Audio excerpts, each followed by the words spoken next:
as a way of surprising you. I'm Sarah, 28F, and my life turned upside down around 6 months ago. It all began when my sister, Angelina, 32F, revealed her pregnancy. Angelina and I have always had a difficult connection. We grew up 4 years apart, so we were never in the same stage of life at the same time. Angelina was always the ideal child, all A's, leader of the debate team, and first chair violin in the school orchestra. In contrast, I was a more free-spirited individual. I fared well in school, but I was more interested in computers and programming. Our parents, particularly our mother, always seemed to prefer Angelina. They would attend all of her recitals and debates, but they were sometimes unable to attend my coding competitions. This caused a schism between us that only widened as we grew older. When Angelina met Tom, 34M, in college, it appeared that her ideal life was complete.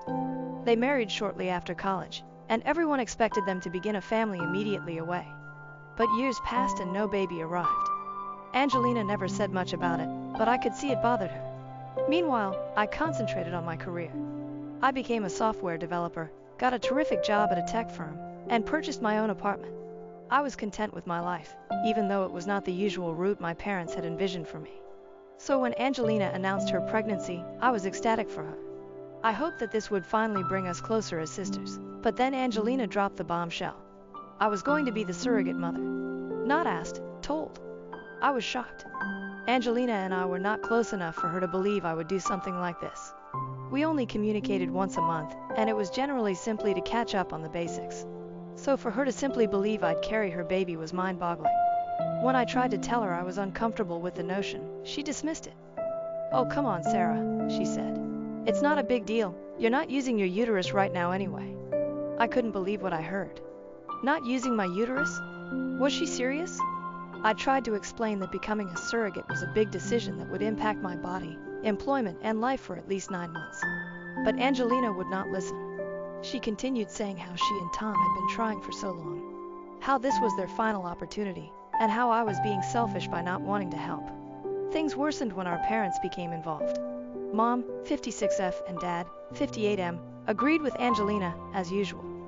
They began phoning me every day, reminding me how important family is and that I should be willing to do everything for my sister. Dad went further. "Sarah, this is your chance to finally do something meaningful with your life." That hurt. I have a fantastic career, my own house, and a life I'm proud of, but none of that matters now since I refuse to be an incubator for my sister. It felt like I was back in high school, constantly compared to Angelina and left lacking. The pressure continued increasing. Angelina began telling her extended family and acquaintances about her wonderful sister, who would be her surrogate. She even mentioned it on Facebook before I committed to anything. Suddenly, I began receiving letters from relatives, uncles, and cousins I hadn't spoken to in years, all congratulating me for my selflessness. I attempted to correct the record, but Angelina had already spun her story. Anyone I told the truth to either didn't believe me or thought I was overly theatrical. "It's just 9 months," they'd say. "Don't you want your sister to be happy?" But it was more than just 9 months. It was my body, profession, and life. I had recently been promoted to lead developer on a significant project at work. How was I meant to handle it while pregnant? What about the health hazards and possible long-term repercussions on my body? Nobody appeared to care about any of this. The final straw came at a family supper. Angelina had asked everyone around to celebrate her imminent surrogacy. I hadn't agreed to anything, but she pretended it was a done deal. As we sat around the table, she began discussing her nursery ideas and her excitement for me to begin hormone therapy. I could not handle it anymore. I stood up and told them the truth. I stated that I had never consented to be a surrogate, that Angelina had lied to everyone, and that I was tired of being bullied and guilted into doing something I did not want to do. The room became quiet. Then all hell broke loose. Angelina erupted into sobs, claiming that I was spoiling her one opportunity at parenthood. Mom and Dad began yelling at me, calling me selfish and callous. Tom merely sat there, looking uneasy. I left the dinner feeling wild. Was I actually the bad guy here? Was I being selfish by refusing to give up my body and life for 9 months? I didn't think so, but my family appeared to think differently. Since that night, things have been strained. Angelina isn't speaking with me. Mom and Dad keep sending guilt-inducing voicemail messages. Even some of my friends have been strange about it, saying things like, "Well, if it was my sister, I'd do it." I'm standing my ground, but it's tough. I feel like I'm losing my family over this, but I also can't believe they're putting so much pressure on me. It's my body, so I get to choose, right? The whole issue has brought back a lot of childhood memories. The continual comparison to Angelina, the sensation that nothing I do is ever good enough for my parents. I thought I'd moved on from that, but the surrogacy turmoil has brought it all back to the surface. I tried talking to Angelina one-on-one in the hopes that she would comprehend my point of view, but she refused to listen. She repeatedly says, "You've always been selfish, and you've never cared about anyone but yourself." It's as if she is rewriting our entire history to fit this narrative in which I'm the terrible person. Tom has been strangely quiet during this affair. When I tried to talk to him about it, he simply said it was between Angelina and me. But shouldn't he have a say over who bears his child? His lack of involvement has me skeptical, but I can't put my finger on why. I do not know what to do. Part of me wants to yield just to end the drama, but I know that is not the appropriate motivation to become a surrogate. Another part of me wants to cut ties with everyone and start over somewhere else. I've been considering shifting to my company's office in another city just to get away from it all. But is running away truly the solution? And what if Angelina tries to carry out this surrogacy plan with someone else? Should I warn them? I suppose I'm writing this to test whether I'm nuts. Am I wrong for refusing to be my sister's surrogate? How do I deal with this circumstance without losing my family completely? Any help would be greatly appreciated, as I now feel like I'm drowning in family drama with no way out. Update. It has been 3 weeks since my last article, and the issue has become even more convoluted. First and foremost, I'd like to thank everyone who left comments on my first post. Your encouragement and guidance made me feel less insane about the entire thing. I took your advice to heart and chose to stand my ground. I told my family that I would not be a surrogate, no matter how hard they pressed me. For a while, things were too calm. Last week, I received a call from a number I did not know. When I replied, it was a woman claiming to represent a surrogacy agency. She began discussing how they had received my application and were eager to move on with the process. I was confused at first, then frightened when I realized what had happened. Angelina had filed a surrogacy application in my name. She had taken my personal information, forged my signature, and even submitted medical records that she had obtained in some way. I was furious. This wasn't simply crossing a boundary, it was identity theft. I immediately called the agency back and explained the situation. They were understanding, but suggested that I make a police report to protect myself. I was torn. Filing a police report might land Angelina in significant legal danger. At the same moment, she committed an illegal act and violated my privacy severely. I recalled all the instances in our youth when Angelina got away with something because I didn't want to get her in trouble.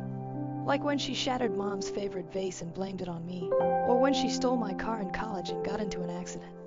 After much thinking, I decided to submit the report. It was not an easy decision, but I felt compelled to protect myself. What if Angelina did something like this again? The fallout was swift and severe.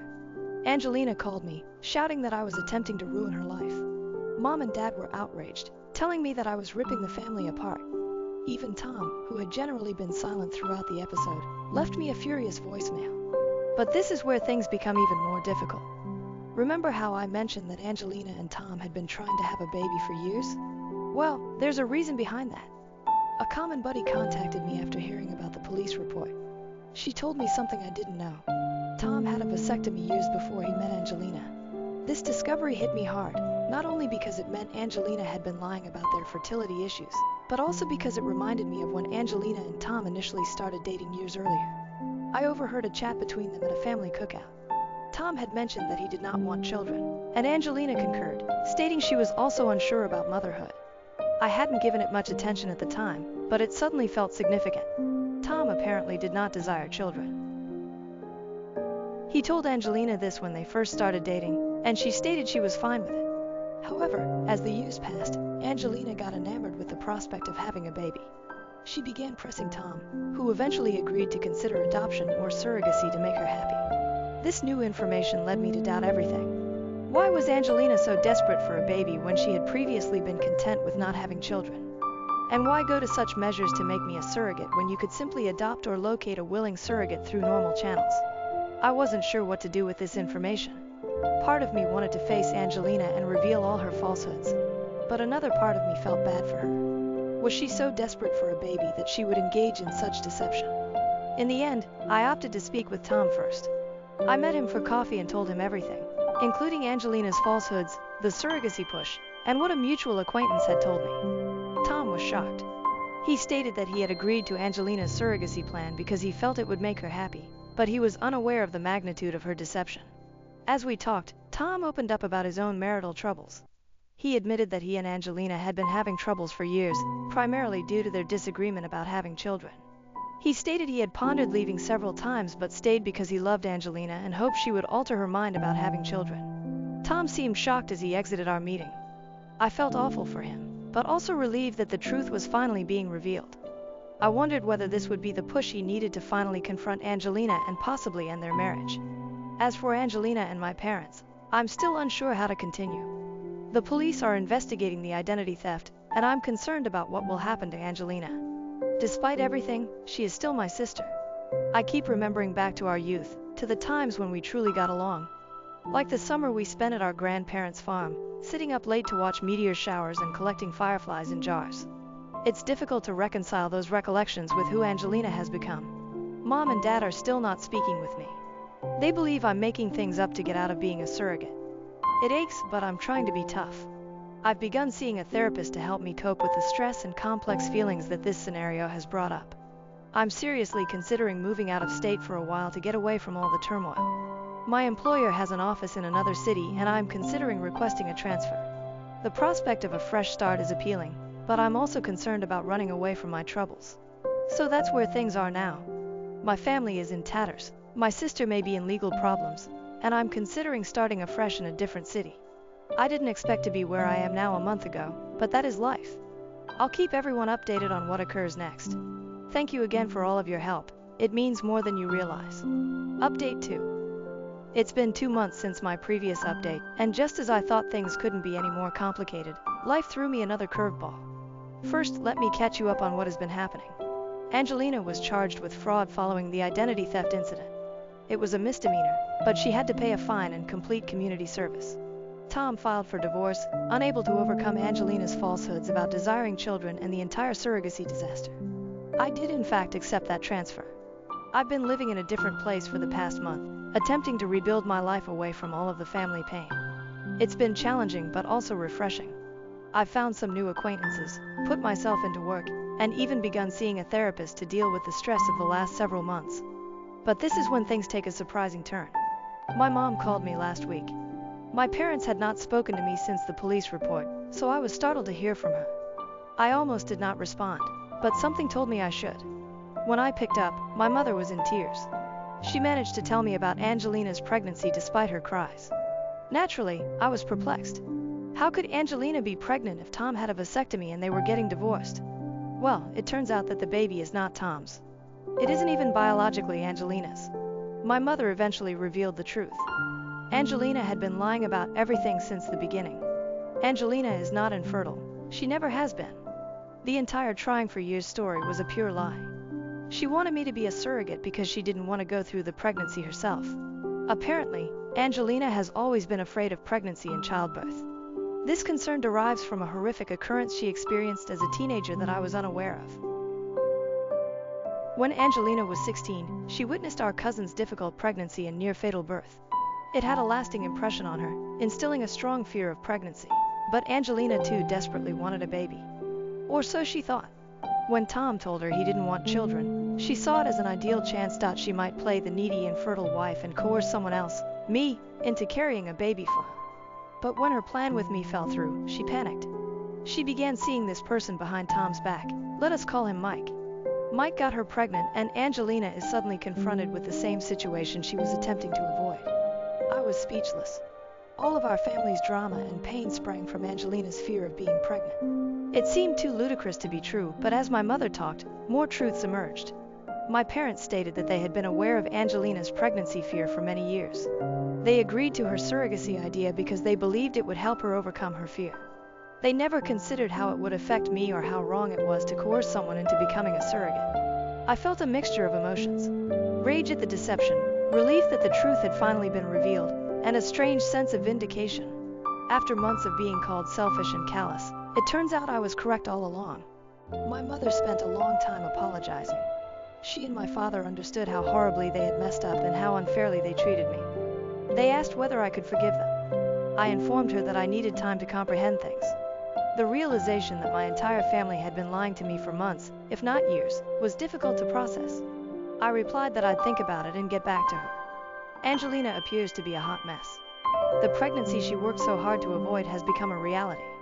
Tom refuses to take her back, and Mike wants nothing to do with the baby.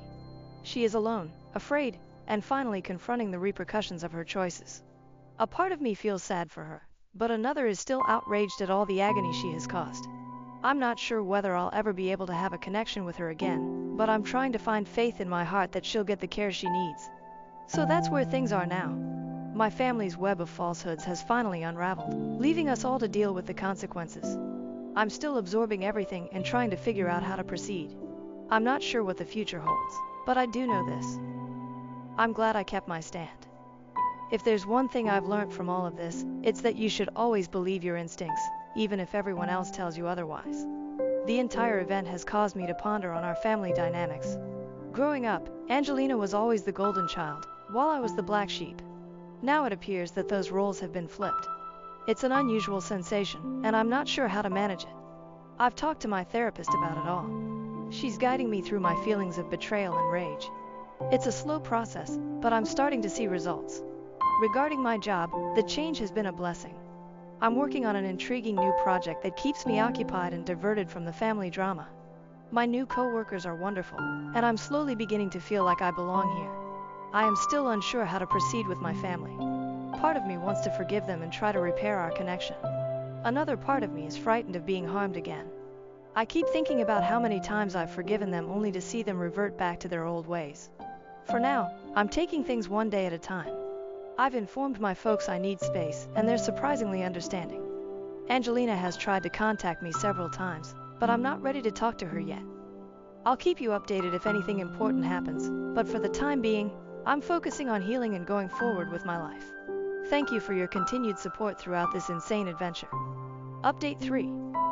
It's been a half year since my last update, so I thought it was appropriate to share where things are now. A lot has changed, and while not everything is perfect, I believe I'm now in a decent place. First, the major news. Angelina gave birth to a little girl around 2 months ago. Despite her anxieties, the pregnancy and birth went well. According to what I've heard, she is adjusting to motherhood better than anyone expected. It appears that the reality of having a child has shifted her perspective on many issues. I wasn't present at the birth, but my parents kept me updated. They sent me images of the baby, and I must admit, she's lovely. It's weird to believe I have a niece now, especially with everything that has transpired. My relationship with my family is difficult. After reflecting on everything, I decided to give my parents the opportunity to make amends. We've had many lengthy, challenging discussions on trust, respect, and boundaries. They have apologized several times and appear to sincerely grasp how bad their acts were. We are gradually restoring our relationship, but it is not the same as before. I'm more careful and guarded now, but I'm also proud of myself for establishing and maintaining clear boundaries. My parents understand that if they try to manipulate or pressure me again, I will not hesitate to cut them off altogether. My friendship with Angelina remains strained. I've seen her and the infant several times, always with other family members present. It's awkward and stressful, but we're respectful. Angelina has apologized for her behavior, but I'm not quite ready to forgive her yet. The loss of confidence was massive, and it will take a long time to recover, if it ever does. Angelina is struggling as a single mother, but she is receiving support from our parents and attending treatment to address her worries and difficulties. She has even formed a support group for ladies suffering from tocophobia, fear of pregnancy and childbirth. It's encouraging to see her take measures to confront her issues, even if it's too late to reverse the damage she's created. On a personal note, I am doing great. I've opted to stay in the new city. I've created a life here that I am content with. My career is going well, and I've made some amazing friends. I've even begun seeing someone. It's early days, but it feels nice to be progressing. The entire surrogacy drama feels like a distant nightmare now. Looking back, I can't believe how insane things went. But I'm glad I had the experience. It taught me a lot about sticking up for myself, setting boundaries, and refusing to compromise my values, even when it was painful. I've also learned a lot about forgiveness, both offering and receiving it. It's not easy, and it won't happen tomorrow, but it is doable. I'm still working on forgiving Angelina, but I've discovered that hanging on to my resentment only harms me in the long term. My therapist has been quite helpful in guiding me through all of this. We've started looking into my childhood experiences and how they've influenced my relationships with my family. It's been eye-opening to see how many of our current problems derive from long-standing patterns. One of the most difficult obstacles has been learning to accept my parents and Angelina as flawed individuals rather than the larger-than-life figures they were while I was growing up. It's a process, but I'm getting there. I've also been attempting to establish a support system outside of my family. My new friends here have been fantastic, providing support and understanding without judgment. It made me realize how much I was missing by constantly prioritizing my family. So that is where things stand right now. My family is slowly recuperating, but we will never be the same as before. I'm creating a life I enjoy on my own terms, and most importantly, I'm content with my choices. To anyone in a similar circumstance, stay firm, believe your instincts, and don't let anyone pressure you into doing something you're not comfortable with, even if they're family. Always make your own decisions about your body. Thank you for your continued support along this journey. Your advice and encouragement benefited me more than you realize. I am not sure if I will update again, but I wanted to let you know that I'm okay. Better than fine. I'm thriving. My ex-wife came back after 5 years of divorce, asking for a second chance after abandoning our kids for a new lover. For context, my ex-wife Angela, 36, and I, 37, met in our mid-20s. I was about 24 and we met while working at the same firm. We married after 2 years of dating, and we had 2 kids, who are now 9 and 7 years old. The second pregnancy was unexpected, and she was unhappy with it, but she did not terminate it, even though I assured her it was fine if she did. I didn't want to make her go through anything she didn't want. Following our first daughter, everything was still going well between us, and we were as in love as ever, but that changed following our second pregnancy. Angela became extremely angry and nasty, constantly picking on me or our eldest. I assumed it was just hormones and attempted to reconcile with this new version of her. We expected things to improve over time, but things deteriorated, and my daughter and I learned to tread carefully around her. Angela was supposed to be a stay-at-home mom, but I was taking care of everything. She had stopped her career due to personal ambition after our first child, and she handled all of the housekeeping and cared for our eldest while I worked. However, once she became pregnant with our second child, we had to employ a housekeeper since she said she was too fatigued to perform the housekeeping and care for the children. Despite the fact that it was outside of our budget, I agreed to hire help because I did not want to inconvenience her during her pregnancy. I figured she'd go back to managing the house and the kids when our second daughter was born. To clarify, I was not one of those men who did nothing around the house. Despite my exhaustion, I always tried to help out at home after work. After the birth of our younger daughter, I expected Angela to recuperate in a few months, but several months passed with little improvement. She stayed unpleasant and irritable, refusing to do any housework. Instead, she would spend the day at home watching television. She didn't play with the kids or take them outside.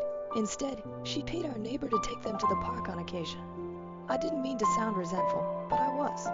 I was working long hours to provide for our family, and she refused to perform even the bare minimum at home. It was becoming increasingly expensive to continue paying for the housekeeper, who was responsible for all of the cooking, cleaning, and other activities. I also had to pay for all of our other bills and save money for our daughter's future, which was becoming increasingly difficult because Angela refused to help in any way. After nearly 6 months since our younger daughter's birth, I recognized we couldn't keep on like this. I decided to speak to Angela. I expected it to be a difficult conversation, so I asked my parents to watch our girls for the day.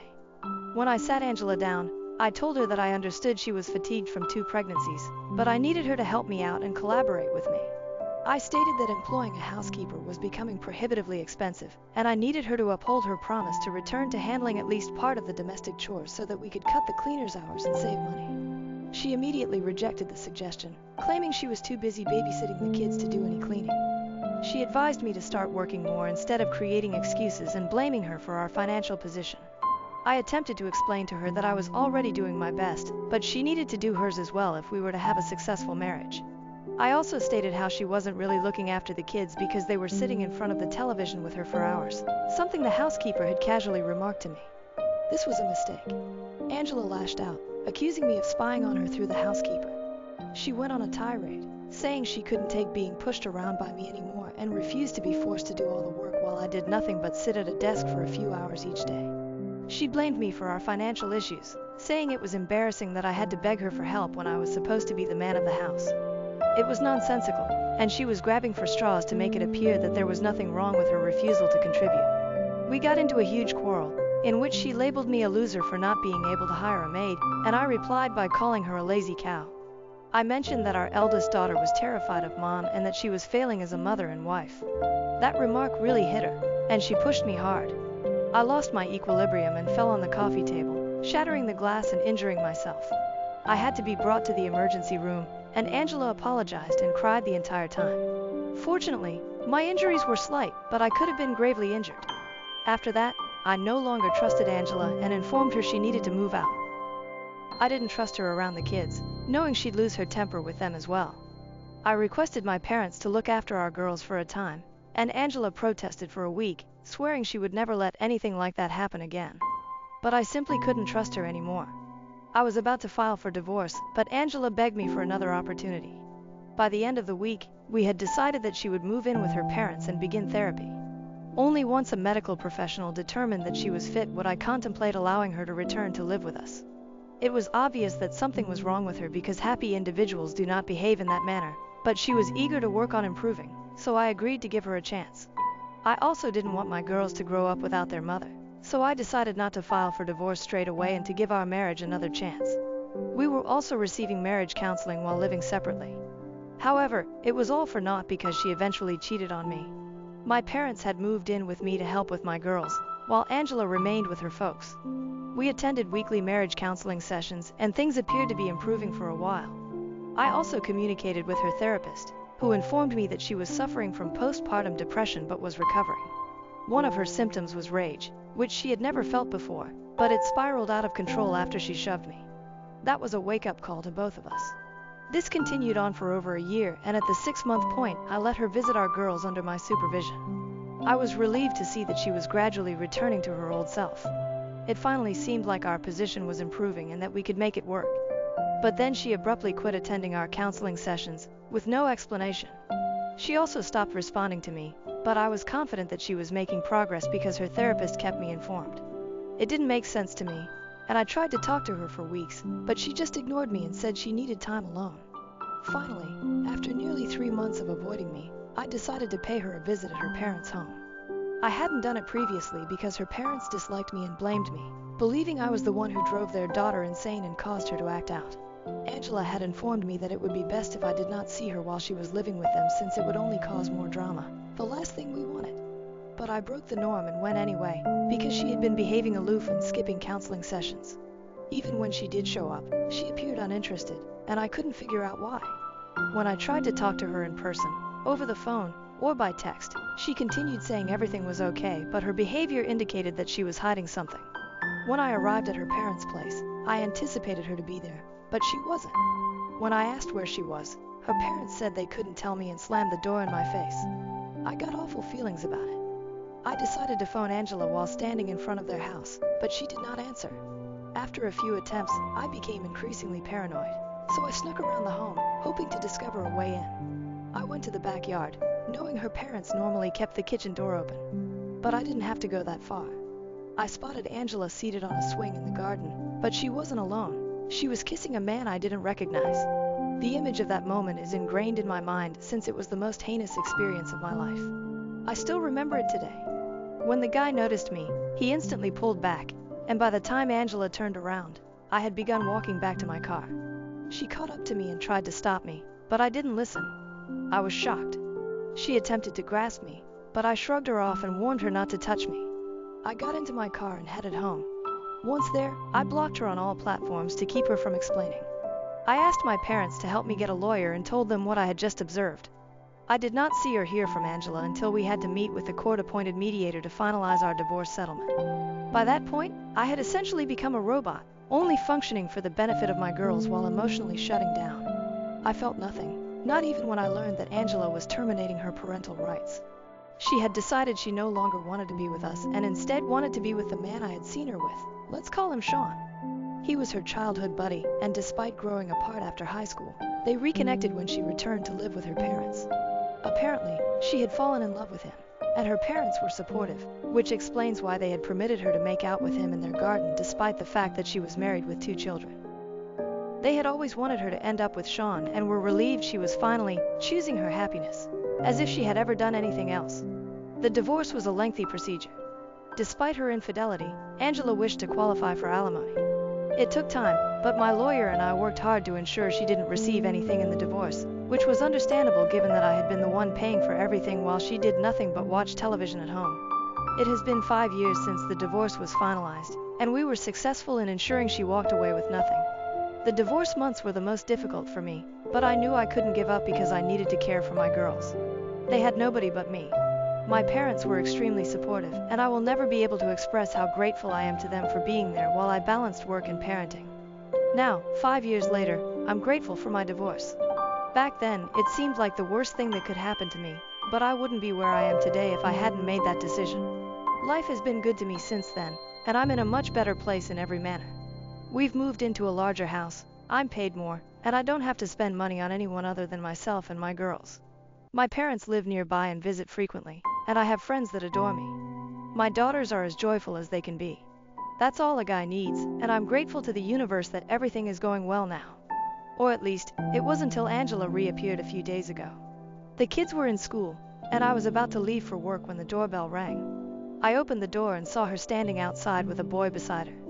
He couldn't have been more than 3 or 4 years old, and I knew immediately he was Angela's son. I was still trying to process her unexpected entrance when she began crying.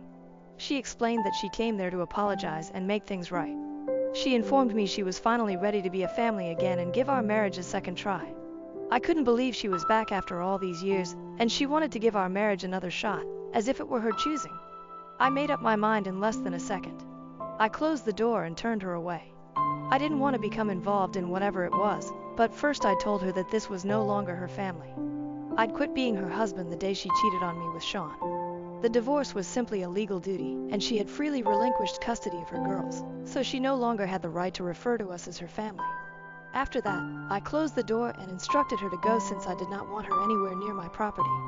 I was so upset that I wanted to cuss her out, but I resisted because of the small guy. I could hear her screaming outside my door for a few minutes but ignored it. I departed for work once I was confident that everything was in order.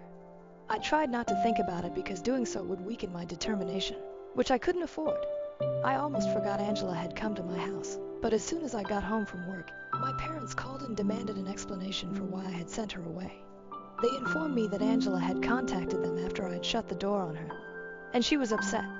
My parents stated that they had given her my new address and instructed her to come visit me because she was in the process of divorcing Sean and now had an opportunity to make things right with me. They stated Angela contacted them around a month ago, and the reunion had been planned for quite some time. My parents believed it was time for me to think about my children because my daughters needed a mother, and no one was more qualified than Angela. So they thought she deserved another shot and instructed her where to locate me and what to say. I was enraged with them. It was not their place to forgive her or give her another chance without first asking if I was comfortable with it. It could have been much worse if the kids had been home. It was reckless of them to do anything like this. I told them off, but they refused to recognize their error. They reminded me that they had assisted me during my divorce by caring for the children, something they still do on occasion. They argued that while it was ultimately my decision, they had an equal right to determine what was best for the children, which I could not take away. I thought it was crazy that they believed that. At the end of the day, my daughters were mine and not theirs. While I respected them and will always be grateful for what they did during my divorce, it was not their place to reintroduce Angela into my life. We had a fight, and they informed me that I was the one who was acting selfishly by not giving Angela a second chance. They argued that they had done their due research and that she was a different woman who deserved to be a part of my girl's life. Even when I informed them that Angela had signed away her parental rights, they were angry that I believed they would ever endanger my girls or me. They accused me of wrecking their lives because I was too arrogant to acknowledge that my daughters needed their mother. It's been a few days, and I've been thinking about it a lot. I don't think I was wrong or selfish for not giving my ex-wife a second chance at motherhood. Update 1. About a week has passed since Angela arrived at my door with her son, and I recently learned the truth about her relationship with my parents. It's so upsetting that I don't know where to start, and I'm still trying to digest it myself. It's mind-boggling how they've all betrayed me without blinking an eye. Apparently, not only did my parents give her my new address, but they had been in communication with her all along. I had cut her out of my life after the divorce, but they hadn't because they thought she'd come around eventually. They didn't talk very often, maybe once a month, but it was enough to make me feel betrayed. Sean had made Angela sign up her rights after she was presented with divorce papers. He issued her an ultimatum: abandon her family and create a new life with him, or stay in contact with her children and battle for custody. However, battling for custody required leaving him behind. According to my parents, it was a difficult decision for her, but she ultimately chose Sean and created a new family with him over her current family. My parents told me that immediately after I filed for divorce, Angela called them and asked for their assistance in keeping in touch with her children covertly. She stated that both of us had backed her into a corner. She believed that if she battled for custody, she would be unable to see her children. I was fighting for full custody with supervised visiting rights, but Sean had told her to abandon her children completely. Even if she went up against him and battled for custody, her chances of success were small given the circumstances of our divorce and her temper issues. Fighting felt like a waste of time and resources, as she risked losing Sean and custody of our girls if she went forward with it. That's when my folks stepped in. Angela visited with them privately and asked them to let her keep in touch with our daughters. She was aware that if she signed away her rights, she would forfeit any visitation rights. However, my parents would retain those rights, which they intended to exploit. They deceived me for years by meeting Angela with our daughters behind my back. They justified it by claiming that Angela's plight struck a chord with them and that they couldn't keep a mother away from her children. However, stabbing their own son in the back had no ill effects on their conscience. Whenever I left the kids at their house, my parents would invite Angela to spend time with them. My children never told me they were seeing their mother because my parents bribed them with presents and chocolates to remain silent. When I asked how they spent their time at their grandparents' place, my girls told me they played games with their grandparents and a friend. I'd always imagined they meant my parents' true friends. Apparently, my parents had told my daughters to refer to their mother as a friend, in case I questioned. I couldn't believe my girls had lied to me, but I forgive them because they are only children and have been influenced. When I found out the truth from my parents, I confronted my daughters, asking if they had met their mother behind my back. They started crying and said they couldn't tell me because God would punish them if they did. Angela and my parents must have instilled this terror in their minds, which explains their secrecy. I also felt like a terrible father for never asking my parents' friends who they were spending time with. It may have been someone considerably more deadly than Angela, and I might never have known.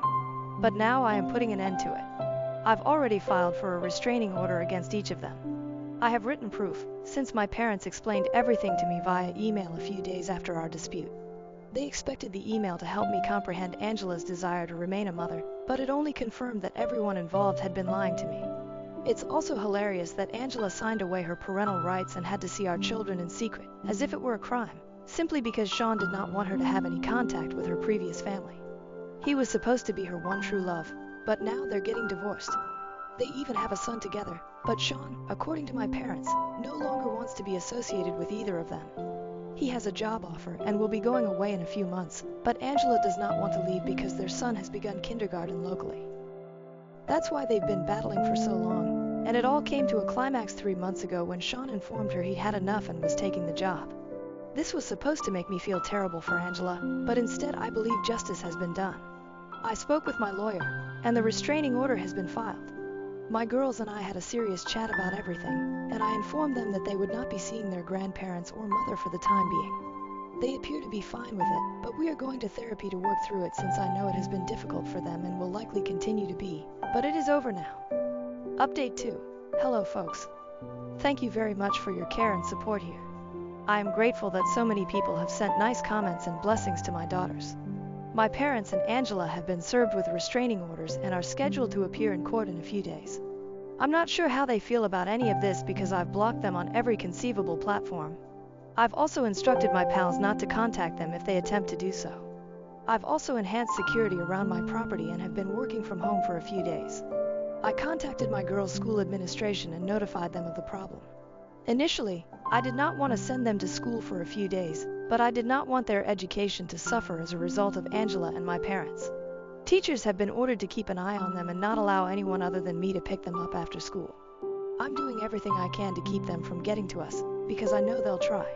So far, so good, and I'm hopeful that once we receive the restraining order, they will continue to stay away. Update 3. Hello, this will be a brief update, but we received the restraining order for the next 5 years. All 3 of them must keep their distance from me and my daughters unless they want to suffer severe consequences. I'm still enforcing all of the security measures I put in place since the last time I saw them. They appeared angry, and I don't want to jeopardize anything. My girls and I are attending regular family counseling sessions, and I believe we will make significant improvement in the coming months. We have already made significant progress.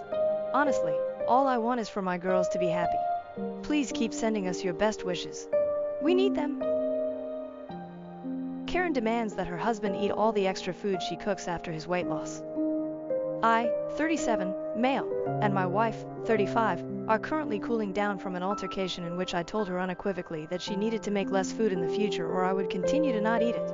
The backstory is really basic, and it does not jeopardize our marriage or cause any severe problems. As a basketball player, I'm getting older, and my knees are giving out. At the end of lockdown, I weighed roughly 196 pounds and stood 5'9". I realized I needed to make a change and get back down to my pre-lockdown weight of around 163 pounds. Now, I'm down to 70 kilograms, and I'm pleased with my development. I intend to make this my new normal as I grow older. However, my wife isn't overjoyed. I've lost all of my weight, and there are no love handles for her to play with anymore. Most upsetting for her is that I don't eat as much as I used to. We rotate cooking tasks every day, and when it's my turn, I usually make just enough. But when she prepares, there's usually enough food to fill another dish. My wife is too small to eat it, and I'm now a guy who doesn't either. I always recommend that we save it for dinner the next day. I don't have breakfast, and lunch is provided by my employer. Time at work for a time, the leftovers soon ended up in the garbage, and she'd ask me to make something new instead. Although things have been mostly great, she does not hesitate to observe that men should be eating seconds or thirds. It's simply the Japanese way for her. She's Japanese, and we live in Japan. She remembers her father joyfully asking for seconds and thirds. She is becoming increasingly embarrassed that her spouse dislikes her cuisine, although I enjoy it.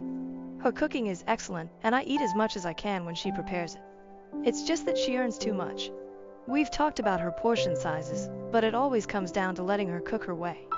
This all boiled over earlier today when she asked if I wanted a second plate of excellent fried chicken, and I declined since I was just too full. She replied, "Are you going to throw away all of this chicken? That's incredibly wasteful." I knew I was responding incorrectly, but I still said, "You are wasting all of this chicken. I told you to prepare less food. I have been telling you for months. I don't see you eating the chicken either. You're the one wasting money and effort on extra food that I won't eat, and that won't change." She's now in bed after crying, and nothing I said helped her feel better. I'm downstairs writing this. I know my attitude was incorrect at the time, but have I been a jerk throughout this weight loss journey, or at least when it comes to my wife's cooking? Should I have just swallowed it up and eaten her entire meal? Comment 1, not a jerk. You've already said a lot about it. She should have to eat whatever leftovers she makes. Hopefully, this is not the case, but she could be unintentionally undermining your weight reduction. Comment 2, not a jerk. It is an Asian phenomenon. Food means love. I'm Chinese, and my mother regularly overcooks and then comments on all of our weights. It took almost 20 years and all of the kids moved out for her to finally cook less, or at least enough so that everyone was finished and there were no leftovers when we visited her. Simply tell your wife that you do not perceive food in the same manner. Food provides sustenance, and overeating is a dangerous habit.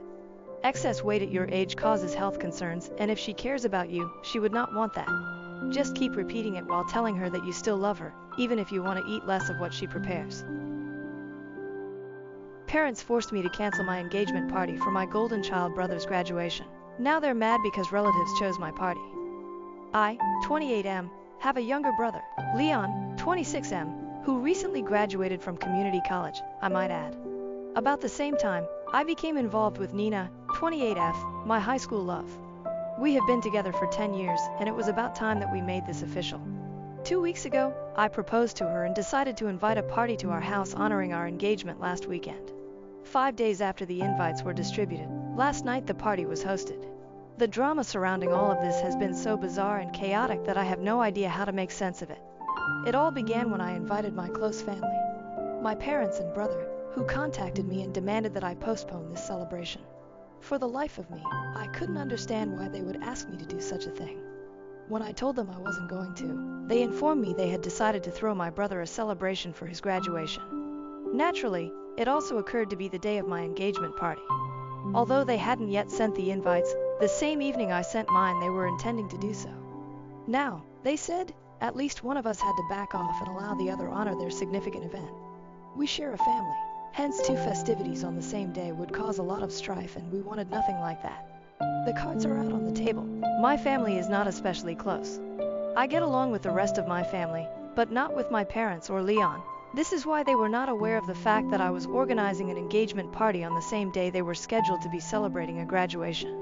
On rare occasions, like when we congratulated one another upon learning of his graduation and when they learned of my engagement, we do communicate. On birthdays and holidays, we wish each other well. But that is about it. It was therefore quite clear in my mind what I intended to do when they asked me to call off my engagement celebration for their day, and I said no right away. Though I mean not to discredit Leon, I believe his graduating from community college at 26 is not as significant as my engagement to Nina, the love of my life, with whom I have been with for the past 10 years. To be honest, right now I hardly give a damn about if I'm undercutting him. I had already sent out the invitations, so I made it quite plain to my parents that I was not going to postpone my event. Since they hadn't yet sent out their invites, they might postpone their thing if they so wanted. Though my parents were not delighted about it and neither was Leon, I thought it was a really decent proposition. Given my brother has always been the golden child, it was not unexpected they were behaving this way. Every small deed he accomplished growing up had to be honored.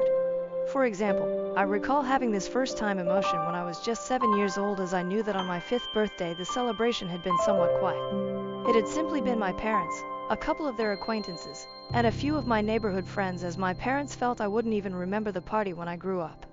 On the other hand, when my brother was 5, they went all out and actually leased a space so they could throw him a themed party.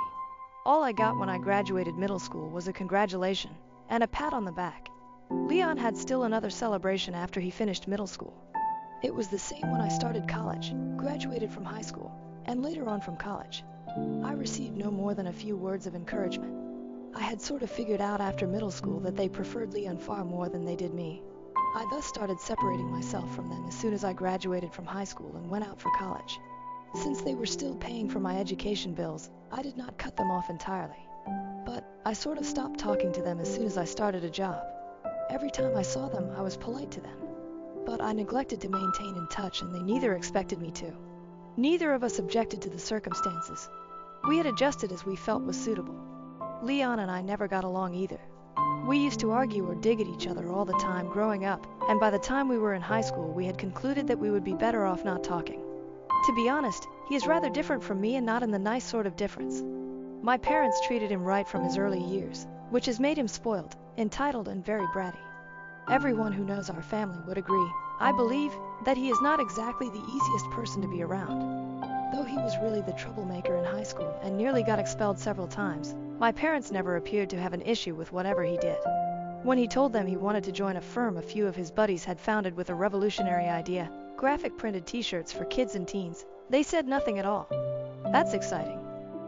Basically, it did not go well. After it failed and he ended up squandering our parents' investment money, which he also received a free pass for, he decided he wanted to go to college. He had to stick to community college and earn a degree in business, as his grades were insufficient for it and he had taken rather a few gap years. Now my parents asked me to call off my engagement party so they could celebrate his graduation. Anybody in my place would have done the same, hence there was nothing callous about what I was doing. My parents started acting on the phone as if I was the worst person on the planet for not postponing my party. They claimed that although they had always known I was against my brother, this was simply too much. Though I wanted no drama before my engagement party, I tried to reason with them. Unfortunately, there was simply no conversation with them. I became annoyed at last and told them they were free to have their party on the same day as mine, but I was not adjusting anything to fit Leon or her. I hanged then blocked them. Leon neither bothered to get in touch with me nor gave me an opportunity to discuss any of this. In any case, I did not hear from them for the next 4 days following our dispute. But from many of my relatives, I also learned that they had also gotten invited to Leon's graduation celebration, which fell on the same day my engagement party was taking place. They lacked direction on what to do. I refrained from saying anything for the first 2 days since I truly wanted to keep anyone from entering the conflict between my family and me. I respected that they chose this. It was their decision. I wouldn't worry if my family attended any gathering they desired. They were free to. Deep down, I would obviously be rather offended if a few people turned up for my party, but I couldn't make them do anything. 3 days ago, though, I discovered that my parents were following the exact reverse strategy. My cousin informed me that since I have been nothing but terrible to them, My parents reportedly had been advising everyone not to attend my engagement party. Apparently, they had accused me of hosting my engagement party on the same day they had decided to host my brother's graduation party for deliberate intent. After they told me about it, I chose to send invites on the same day for my party and totally stunned them, even though they claimed they had been talking about this idea for a few weeks. I figured two could play this game if they were going to badmouth me, since they were trying so very hard. Luckily, I didn't have to fabricate such falsehoods to make them look awful. I basically told everyone the truth, saying that I knew my parents had most likely been trying to badmouth me and offering folks a very distorted view of things. I messaged everyone invited to the party. On the phone call the other day, I therefore recounted what we had discussed and informed them my version of events, that which was the truth. I also mentioned that from my early years, I had to cope with the reality that Leon always got celebrated regardless of his actions, and that I had been cool with it thus far. But now it was unfair of my parents to expect me to postpone the celebration of my own accomplishments only to suit them and their golden kid. Now, if any of my family still chose to believe them over me, they were free to do so. But I would truly appreciate it if they did not bother to maintain in touch with me after that. It was a quite direct and to the point argument. Though most of my family merely texted me back to let me know they could understand where I was coming from and that they were on my side, I was somewhat worried about what the reaction to that would be. They had seen personally the kind of treatment I had gotten from my parents straight from my early years. Like a few of my cousins and some of my uncles and aunts who were on the younger side, my family members who belonged to the same generation as I were informed that they would be attending my celebration. Since most of them had RSVP'd, yes, Nina and I were really content. Last night we had an absolutely great time at the party. Surprisingly, almost everyone who had been invited turned there, and I don't even believe it presented a problem for any of them. People informed me they sensed something was wrong about what they were saying when they started getting messages from my parents and refused to believe I would do as underhanded as what they accused me of. I was glad people understood that I was not the type of person who purposefully organized a party on the same day as my brother, simply to take center stage. Furthermore, many people told me they were happy I was not caving into my parents' expectations, as I was right about how unfairly I had been treated all my life. Therefore, not only did I get to celebrate my engagement with my friends and relatives, but also I discovered that, with regard to my parents and brother, most of my family members shared my views. The celebration was generally rather successful, and until this morning I was quite content. My parents and Leon visited me right away when I woke up, the last person I wanted to see. I told them to go away and honestly had no intention of allowing them in when they started ringing the doorbell. My dad countered that they would not be leaving anywhere until they had a conversation with me and that they were here to talk to me. I wanted to contact the cops, but Nina persuaded me to just talk to them once and wrap things up once and for all. I thus decided to let them in, and my folks started throwing charges at me as soon as they did. Since I had only woken up a few minutes earlier, I was somewhat surprised and somewhat confused, yet I had chosen to act since they were accusing me of being rather jealous of Leon. They revealed that hardly anyone had come up for their party, and even those who had showed up left within a few minutes after some polite small talk to be able to make it to my party. They claimed to have heard the message I had conveyed to our cousins. I said that although at first I did not want to do something like that, they had pushed my hand by trying to badmouth me and lie about me. Still, given their loud charges, it felt as though my remarks were not even audible. They thought I was doing all of this only to constantly monopolize the attention and out of jealousy of Leon. I was, they said, separating the family. I suppose Nina came to see after some time that she had no use in trying to hold a conversation with them, as they were obviously not polite enough for that. She stepped in and stated she would phone the police should they not leave that very quickly. They left then, but they were still calling me a lot of nasty names. The window shook for a good few seconds when Leon even slammed the door of our house so forcefully as he closed it. Though I chose to let it go, I half-mindedly called him back to let him have it. Like Nina, I was fairly irate. We had blocked all of them, hence an hour after they left we got a message from an unidentified number, probably a friend or someone else's number they were using. The message indicated that although all we said and did, we were still family, and that they were rather let down that I had decided to have my engagement party on the same day as Leon's celebration, as this was the one thing I could have let him have. They claimed they were merely attempting to provide a good picture of him, even if he was ashamed of his fact that he was already 26 years old upon graduating from college. Besides that, his company had recently failed a few years ago, so he had little reason to rejoice, and they were merely attempting to make him happy. I never even considered it in such terms, though. They thus claimed to be rather let down and expected me to be more mature about this. They also apologized for trying to discredit me, but they claimed they had no other option, as they truly wanted this celebration to go off without a hitch. I have been truly perplexed ever since I got that letter. Though I understand this is classic manipulation on one hand, what if they are truly sorry? We are here asking, am I the asshole, AITA, for having my engagement party on the same day as my brother's graduation party? Nina is very torn as well. Edit. Some of you seem to have a problem with the fact that my relatives did not step up for me and try to do something when they had always known that my parents did not treat my brother and me equally. In their defense, I would just like to say that they did all they could. They always tried to be there for me and were always nice and kind to me. I'm pretty sure that a few of them even tried to speak to my parents to make them realize that the way they were treating me and Leon so differently was not fair to either of us. But my parents did not care, and honestly, what more could they have done? It's not like it was a crime bad enough to warrant demanding custody of me. That would have just been absurd, and I don't think anybody wanted to do that either, since they also have their lives and families to think about. Besides, I was doing just fine. I generally stopped having expectations from my parents after a certain point, so I do not mind that they put my brother up on a pedestal and did not seem to care much about me. As long as everything was paid for, I didn't care. I'm on good terms with the rest of my family, and I don't mind the fact that most of them are on good terms with my parents and my brother as well. I haven't made them choose. I had just said that if they chose not to attend my party, then we would have had a problem. But honestly, all of them did attend, and I don't mind anymore if they continue to be on good terms with my parents and Leon. I made that very clear at the party as well. Anyway, most of you were questioning why I even bothered to keep in touch with the rest of my family, and yeah, this is why. I just don't think that it's that deep. This is between my parents, my brother, and me, not them. I don't want to drag them into this for no reason. Update 1. After reading most of the responses on my initial post, I concluded that I had nothing to regret a few days later. After emailing them that I did not feel like talking to them anymore and would really appreciate it if they remained away from me from now on, I kept my parents and Leon blocked as well as the number they had contacted me from earlier. I have not heard from them for the past 3 days, and none of my relatives had anything to say either. Still, today was really different. My mother visited us just before Nina and I were ready to head off for work. This was only her. My dad and Leon were not with her. She is generally much more subdued than they are.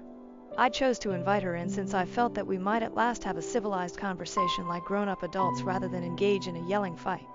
She told me once she was inside that she was here to chat to both of us, hence Nina had to join the discussion as well. We sat there, and then she began by stating she truly regretted whatever occurred lately and wanted to apologize on behalf of all 3 of them. To be honest, I don't really count that as an apology, since, had all 3 of them wanted to apologize, they ought to have turned up together and done so. It is not enough just to send my mother apologizing notes. Still, I said nothing about it. Then my mother continued, saying she was still really offended over one item that had happened on their most recent visit, even though she realized they had screwed up. She stated she valued our 10-year relationship and thought Nina was like her own daughter, but on their last visit Nina had threatened to call the cops on my father. Now she thought they deserved an apology for that, since, no matter what, this was between family and Nina wasn't family yet. Nina had been shouting in my dad's face, threatening to call the police, and had even told him he had to leave our house right then. That had been rather rude. Now, since they were willing to atone for what they had done, she expected the 2 of us to also apologize, since we had also treated them disrespectfully. Nina for yelling at my parents, and me for letting it go and passively observing while my fiancé yelled at my parents. For a moment neither of us knew what to say. Then I became rather agitated by what was being said, so I informed my mother that although I valued her gesture of showing up and apologizing on behalf of my family, it was entirely pointless. Since it was just my mom, I had genuinely thought that she would at least make sense and try to right things. They still couldn't let go of their great ego though. She had just wasted half an hour of our time, and I informed her straightforwardly that we did not need a moral lecture from her. Since Nina had arrived at our house uninvited, I told her she was exactly within her rights to shout at whoever she chose. We had opened the door because we honestly thought we could have a conversation with them and clear the air, but they had shown us wrong by acting like lunatic persons and yelling in our faces as soon as the door was opened to them. More crucially, it made little difference to me whether or not they regarded Nina as family. To be honest, she was my family, even more so than they were. Therefore, neither of us owed them any apologies, and right now I wouldn't want one from them either. Now that she had said whatever she came to say and we had listened to her out, I informed my mother we were done and she had to leave. She refused to get up though, and declared she would not tolerate this kind of behavior from me. Since I was not even interested in communicating with my family anymore, it really started to get a little annoying. I ended up telling my mother that I really did not care what type of behavior she would take from me. I had separated myself from them anyhow once I graduated from college, and now, following all that had transpired, I just wanted never to talk to them ever again. I wanted her out of my life, hence I was fine with it if she disliked this kind of behavior. She did not have to put up with me. The same went for my dad and brother. After a little argument, she informed me that they were leaving now since I had made it quite plain that I did not want them in my life, and she was going to make sure I never got to see them ever once again. I assured her I was good with it, and she departed at last. We arrived late for work by a lot, but at least this interaction will help to bring an end to all of this since, to be honest, I'm sick of my family. Every time any of them show up at my house, I just call the cops. That's it. Update 2. Hey, 3 weeks have passed since my last report. Nina and I had quite anticipated this entire thing to have blown over by now. But last night, my folks decided to pay Nina's parents a visit. As I mentioned, we have been together for 10 years. So, even our families know each other really well, and Nina's parents reside a few blocks from mine. They thus showed up at their house around 10 in the night to discuss our children and their terrible behavior. Nina's parents first didn't know what to do since they heard about our recent arguments, but they let them in finally since they wanted to be polite. Nevertheless, they began moaning about how they didn't even know where they had gone wrong with parenting me and were so unhappy that I had turned out this way, whereas Leon was the model of what a wonderful kid should be right away. They began discussing how he was still living with them since he did not want to forsake them in their old age. Yes, as if that were the real reason and not because he lacked the means to live by himself. Neither do my parents ask him to pay for any other bills or expenses. They let him live rent-free. Still, they continued for a few minutes, endlessly praising Leon and disparaging me as nothing but a disappointment. By then Nina's parents knew they were most likely a bit drunk. Then they began discussing Nina and the manner she had allegedly offended them the last time they had seen her. She had always been a shy and quiet child, thus they were rather surprised since they informed her parents they did not mean to be nasty, but they had never expected Nina to behave this way with them. But she had started displaying her actual hues ever since she got the ring on her finger. Still, they seemed there because they had a scheme in mind. Not too far off, they would be able to bring us into line and increase our respect for our parents. Their idea was a great one. Presumably Nina's parents and neither their parents would be willing to pay for our wedding, so we would be left with no other choice except to apologize for our actions and try to be better children to them. We have always had a decent relationship with Nina's parents, hence I find it strange why they would bring them into any of this. They're, the word, oh yes, normal. Unlike my folks, who were as crazy as they come. After mine left, Nina's parents phoned us and updated us on what had happened. Though I really wanted to be furious with them, the whole event was so strange that we all ended up laughing over it. I'm quite happy that she and her parents did not find an issue in my parents' behavior, since otherwise I may have been in trouble and once more I would have had to apologize for my parents' activities. My prospective in-laws, however, are really laid back and informed me I had no need to worry about any of it. They did not mind as they knew that both of my parents were not right and had known them for a long period. The following time my parents came up, they would simply refuse to let them in. Still, I'm happy we could straighten that out without any problems. I simply hope they get the hint and avoid bothering Nina's parents once they don't get any reaction from her. Still, just for good measure, I'm going to unblock them and warn them not to harass anyone else in the family. Or, I will be compelled to go legal after action. Though I'm not sure what I would do, I'm rather confident they will be scared even if I simply lie about it. Therefore maybe they may back off. Right now that's the strategy. See whether they attempt something humorous or not. Update 3. Hey, I last blogged over a year ago, and I haven't heard from my brother or parents in practically that long. It has been indeed the best year of my life. 2 months ago, Nina and I also got married. Everyone I love was there for the wedding. We had an amazing time, and a few weeks back we at last came back from our honeymoon. My parents did not wish me well, and neither did Leon. Part of me is happy since otherwise I would have had to deal with them. I'm just loving married life right now, and I am looking forward to spending the rest of my life with her. I'm not really bothered about anything as long as she is at my side. My parents threatened to skip my wedding if I didn't invite my sister, who slept with my boyfriend. What happened next shocked everyone. I, 28F, never expected to be in this predicament, yet here I am. My sister Lizzie, 26F, and I used to be quite close growing up. We shared a room in our little suburban home, whispering secrets late into the night and daydreaming about our future. Lizzie was always the more outgoing one, with a talent for art and music, whereas I was the studious kind, constantly buried in a book. Despite our disputes, We remained linked. Our parents, John, 55M, and Mary, 53F, raised us to prioritize family above all else. Dad worked long hours as a construction foreman to support us, while Mom worked part-time and ran the family. They instilled in us a strong sense of loyalty and taught us the value of sticking together through thick and thin. Little did I know how much my familial loyalty would be tested in the coming years. I met Jake, 30M, in my sophomore year of college. He was a senior, personable and popular, with a love of books that mirrored mine. We bonded over our mutual love of classic novels, and we spent many hours in quaint coffee shops talking about our favorite authors. Jake was my first serious boyfriend, and I fell hard and quickly. After graduation, Jake opted to stay in town and work at a local publishing business. Our relationship grew stronger, and we soon began discussing our future together.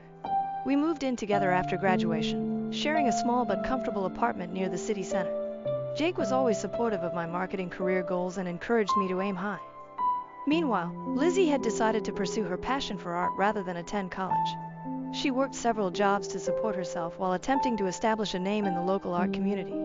I admired her tenacity and determination, even though our parents were dismayed by her decision not to pursue more study. Jake and Lizzie hit it off from the start. They shared an interest in indie music and abstract art, frequently engaged in passionate debates about the newest gallery openings or underground bands. I was overjoyed that my boyfriend and sister got along so well, never suspecting that their relationship would develop into something more sinister. 5 years into our partnership, Jake and I were doing well. We'd weathered the storms of early adulthood together, including job changes, financial difficulties, and the death of our beloved childhood dog. We had even begun casually researching engagement rings online, fantasizing about a future wedding and the family we would create together. In contrast, Lizzie's life was more turbulent.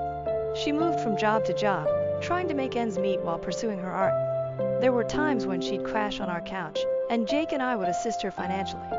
I didn't mind. After all, she was my sister, and I wanted to support her goals. Everything changed on a wet Tuesday in April. I had a large presentation at work and discovered I had left some important data on my home laptop. Knowing Lizzie was staying with us that week, I contacted and requested her to send the files to me. She agreed, and I didn't think anything more about it. Hours later, after completing my presentation, I opened my inbox to locate the files from Lizzie, but there was something else, an email thread that Lizzie had mistakenly left open when she gave the files. My heart stopped as I read the letters between her and Jake, which contained intimate information and arrangements for their secret rendezvous. I felt as if the ground had vanished beneath me. I left work early, my thoughts reeling, and confronted Jake in our apartment. He attempted to downplay it at first, claiming it was just a few innocent flirtations, but as I revealed more of what I'd read, his justifications fell apart. Jake finally confessed to a 6-month romance with Lizzie. He claimed that it began innocently, late-night conversations when I was sleeping or working late, a common interest for art that grew into something more. He stated he never wanted to hurt me, that he was confused about his emotions. I couldn't endure hearing it any longer and urged him to leave. Confronting Lizzie was even more challenging. I approached her modest studio apartment, my hands trembling as I knocked on the door. When she opened it, her expression sank. She knew I had found out. Unlike Jake, Lizzie did not attempt to offer explanations. She looked me in the eyes and told me she'd fallen in love with Jake, that they hadn't planned it but couldn't resist their feelings. The following several months were a haze of agony and hatred. I moved out of the apartment I shared with Jake and stayed on a friend's couch until I could locate my own place. I put myself into work, picking up extra assignments to keep my mind occupied. I cut off all contact with Jake and Lizzie, blocking their phone numbers and social media profiles. My parents were devastated by the news. They attempted to mediate at first, encouraging me to hear Lizzie out and contemplate forgiveness, but I couldn't handle the thought of being in the same room with her. The treachery was too new, too deep. They eventually stopped pushing, but I could see the sadness in their eyes every time the subject came up. After nearly a year of treatment and self-reflection, I felt ready to date again. I first met Alex, 32M, at a charity fundraiser at the local animal shelter. He was tall, with nice eyes and a kind grin that put me at ease right away. We bonded over our mutual love of dogs and our volunteer experiences at the shelter. Alex was kind and compassionate as I discussed my past. He never pushed me to go faster than I felt comfortable with, always respecting my limits. Slowly but gradually, I found myself falling in love again, this time with a man who genuinely liked and admired me. 2 years into our relationship, Alex proposed on a morning trek to our favorite viewing point. It was simple, private, and beautiful. As we started planning our wedding, I felt a mixture of excitement and dread. The thought of walking down the aisle again triggered memories I'd rather forget. Everything was going fine until my dad mentioned inviting Lizzie to the wedding. They contended that she is still family and should be present on my special day. The very suggestion made my stomach turn. How could I celebrate the most joyful day of my life with someone who had given me so much pain? I adamantly refused, informing my parents that Lizzie's presence would just bring up sad memories and could ruin the day. Alex agreed with me, saying that our wedding should be about our love and happiness, not attempting to patch relationships that may be beyond repair. My parents did not take it well. They accused me of being petty and unwilling to move forward. They even threatened not to go if Lizzie was not invited. Some of our relatives have also gotten involved, accusing me of selfishness for separating the family and asking me to be a better person. But I don't believe I am in the wrong here. Lizzie deceived me in the worst manner possible. She slept with the man I expected to spend my life with. I fought hard to overcome that anguish and start a new life with Alex. I don't want anything to compromise my newfound contentment and calm. Reddit, am I wrong to not invite my sister to my wedding? Am I being petty, or do I have the right to remove someone who has badly injured me from one of the most important events in my life? Update 1. I'd like to thank everyone who left helpful comments and advice on my first article.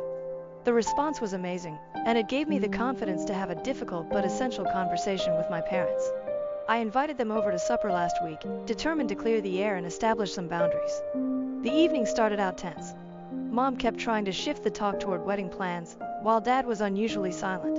After we finished our meal, I took a big breath and went in. I described in detail how Lizzie's actions had affected me, including the sleepless nights, trust issues that nearly ruined my relationship with Alex, and the therapy sessions I need to work through my pain. I told them about the panic attacks I used to get anytime I saw a couple that reminded me of Jake and Lizzie, how I'd lost weight because food tasted bad, and how I'd poured myself into work to avoid dealing with my feelings. To my amazement, Mom burst into tears midway through my explanation. Between sobbing, she acknowledged that they had pushed for Lizzie's inclusion out of remorse. It turned out that Lizzie's life had spiraled drastically after the incident. My parents told me that Lizzie had lost her job at the gallery where she had been working. Her drinking, which had previously been sociable, had progressed to the point that she was rarely sober.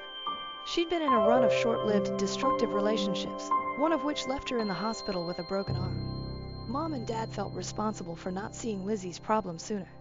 They scolded themselves for applauding her free spirit without acknowledging that she may have required more guidance and assistance. In their thoughts, inviting Lizzie to the wedding was a means to reintegrate her into the group and possibly help her get her life back on track. While I sympathized with Lizzie's hardships, I made it clear that this did not excuse her behavior or erase the anguish she caused me. I reminded them of all the instances they had assisted Lizzie financially and emotionally over the years, emphasizing how supportive they had always been as parents. I emphasized that I was not responsible for Lizzie's well-being, and I shouldn't have to give up my peace of mind for her. Dad, who had kept silent for the majority of the conversation, suddenly piped out. He told me a story from his own background that I had never heard before. Apparently, his older brother had done something similar, compromising Dad's trust significantly when they were younger. They had never really reconciled, and I could see sadness in Dad's eyes as he recounted decades of stressful family reunions and squandered possibilities. He stated that he did not want the same for Lizzie and me, which is why he has been pushing for reconciliation, but he also admitted that he couldn't compel forgiveness and that healing had to happen on my own terms. Dad apologized for pressuring me and promised that he and Mom would respect my decision regarding the wedding. He also told me that they would attend, with or without Lizzie. My parents agreed to speak with the relatives who had been causing me problems and explain the issue. They vowed to stop any future attempts to guilt-trip me into inviting Lizzie. After this emotional chat, I felt as if a weight had been lifted from my shoulders. Although my feelings remained unresolved, I felt heard and understood by my parents for the first time since the ordeal began. Alex, who had made himself scarce during the dinner to allow us peace, was quite supportive when I told him later that night. He held me while I cried, a mixture of relief and anguish sweeping over me. He advised we take a weekend trip to decompress and refocus on our wedding planning. We had a wonderful weekend at a nearby beach town, simply enjoying each other's company and finalizing some wedding plans. We chose our wedding cake, chocolate with raspberry filling, planned the celebration playlist, and even practiced our first dance on the beach under the starlight. This event has increased my appreciation for Alex. He's been my rock through it all, constantly prioritizing my sentiments and wholeheartedly supporting me. I am more confident than ever that I am marrying the right guy. The wedding is now less than 2 months away. and I'm looking forward to celebrating our love with those who actually care about us. I still feel sad about Lizzie's absence, but I know this is the best decision for my mental health and happiness. Thank you again, Reddit, for assisting me in standing my ground and prioritizing my well-being. Your support has meant more than you realize. Update 2. It has been a crazy few weeks since my last post, and I have some unexpected news to offer. I received Lizzie's letter around 3 weeks ago. The envelope lay on our kitchen counter for days, and I hesitated whether to open it or throw it away. Alex, ever the voice of reason, argued that reading it might bring some closure, even if I choose not to react. Finally, on a peaceful Sunday morning, I mustered the confidence to open the letter. It was many pages lengthy and contained Lizzie's trademark loopy handwriting. As I read, I could practically hear her voice in my thoughts, recalling late-night chats and secrets from our youth. Lizzie began by acknowledging the grief she had caused me, accepting full responsibility for her actions without making excuses. She wrote of the downward spiral her life had taken after Jake left her, and how she turned to drink to alleviate her remorse and shame. She admitted to suffering from depression, which had begun long before the episode with Jake but had increased dramatically thereafter. Her admission that she was going to rehab stunned me the most. She had apparently been in a treatment facility for the previous 6 months, focusing on her sobriety and mental wellness. She wrote of the grueling treatment sessions, group gatherings, and the difficult task of confronting her demons. Lizzie mentioned that part of her healing journey was making amends to individuals she had harmed. She clarified that she did not seek forgiveness and respected my decision not to include her at the wedding. Her intention in writing was just to apologize and inform me that she was attempting to become a better person. The letter finished with a story from our childhood. I stood up for her against some bullies at school. Lizzie stated that she had always admired my tenacity and honesty, and that betraying me was her biggest regret in life. I want to say that after reading the letter, I felt a rush of forgiveness, but the truth is that I was left conflicted. A part of me remained furious and sad, while another sensed a glimmer of the sisterly affection we had shared. I decided to take some time to examine my emotions before making any decisions. After a few days of deliberation and numerous conversations with Alex, I decided to meet Lizzie at a neutral location, a quiet cafe in town. Seeing her in person after 3 years seemed weird. She looked different, thinner, with black circles under her eyes, but she exuded a peace that had not been there before. Our conversation began awkwardly, with many pauses and hesitant phrases, but as we spoke, it became easier. Lizzie restated what she had said in the letter, her voice breaking with emotion as she apologized once more for the hurt she had caused. She told me more about her sober journey and the work she had done in therapy. Lizzie even showed me a journal in which she had been writing letters to me as part of her recovery, though she had no intention of sending them. Reading excerpts from her genuine, unedited thoughts during those sad days was eye-opening. I will not lie, it was an emotional meeting. We both shed tears as we discussed the past and the agony we had both endured. Lizzie revealed that she and Jake had split up just months after I discovered them, their relationship collapsing under the weight of guilt and resentment. She hadn't communicated with him since. By the end of our appointment, I felt a sense of closure that I hadn't realized I needed. The wrath that had been burning inside me for years began to subside, and was replaced by a complex mix of sadness, relief, and cautious hope. After much deliberation and debate with Alex, I have decided not to invite Lizzie to the wedding. It's too soon, and I want to enjoy my special day without additional worry or mental issues.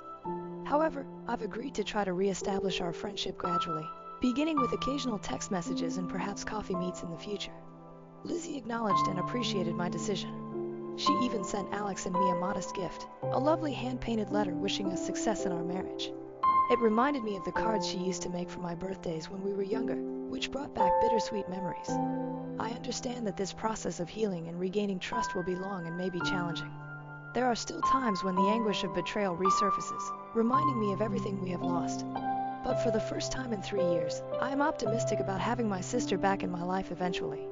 The wedding preparations are in full flow. Alex and I are delighted to celebrate our love with our closest friends and family. While Lizzie will not be present, I am more at ease with that decision now. Our special day will be spent looking forward to our future together, rather than lingering on past hurts. Update 3. It's been 6 months since my wedding, and I wanted to provide you with a last report on this chapter of my life. The wedding day was simply wonderful. Alex and I exchanged vows in front of our loved ones in the stunning vineyard setting we had chosen. The weather was perfect, with a moderate breeze and brilliant blue skies that appeared to reflect the joy I felt inside my heart. I walked down the aisle on my father's arm, my gaze fixed on Alex's. All of the drama and pain of the previous years seemed to fade away in that instant. As I stood at the altar with my soon-to-be husband, all I could feel was love and appreciation. The ceremony was modest and personal, with readings picked by our closest friends and vows written by ourselves.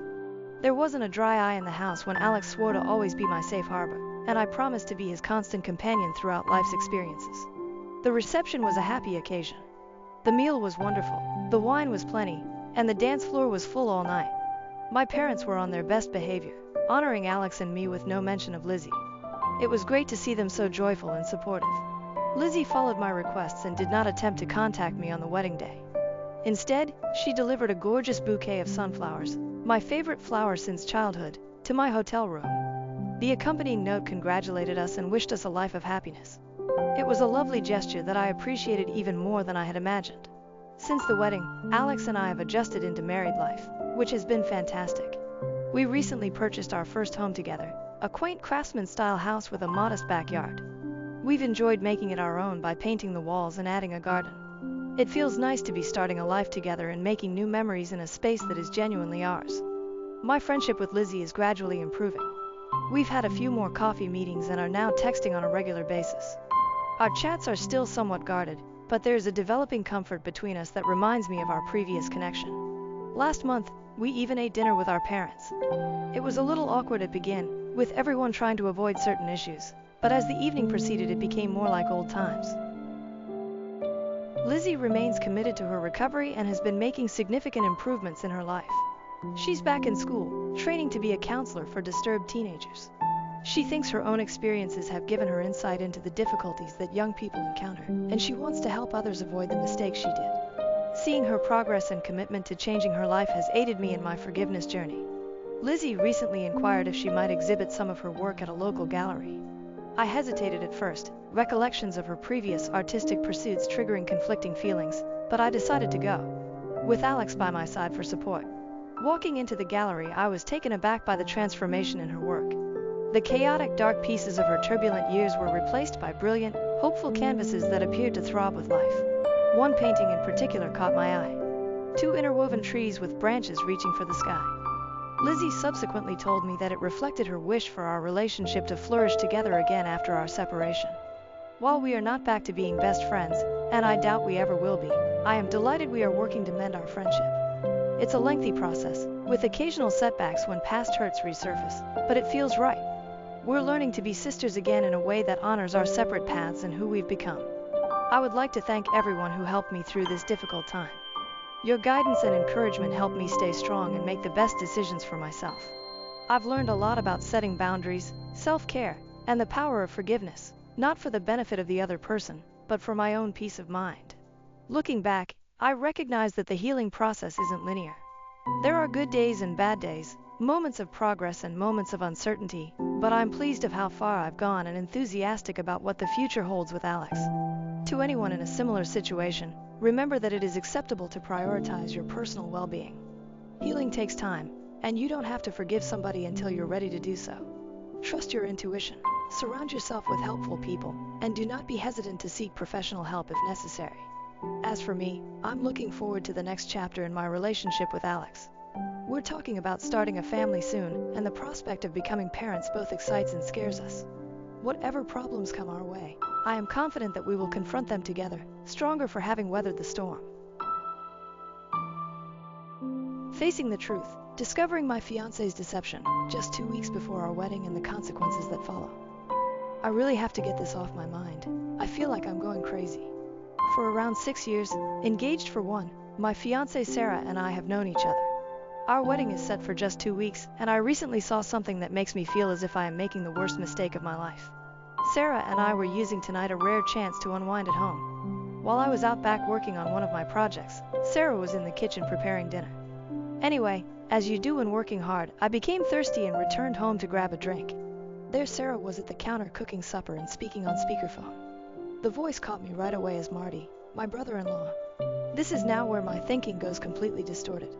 Having been attempting to get in touch with her and she is not responding texts, Marty questions Sarah where her sister, Evelyn, is.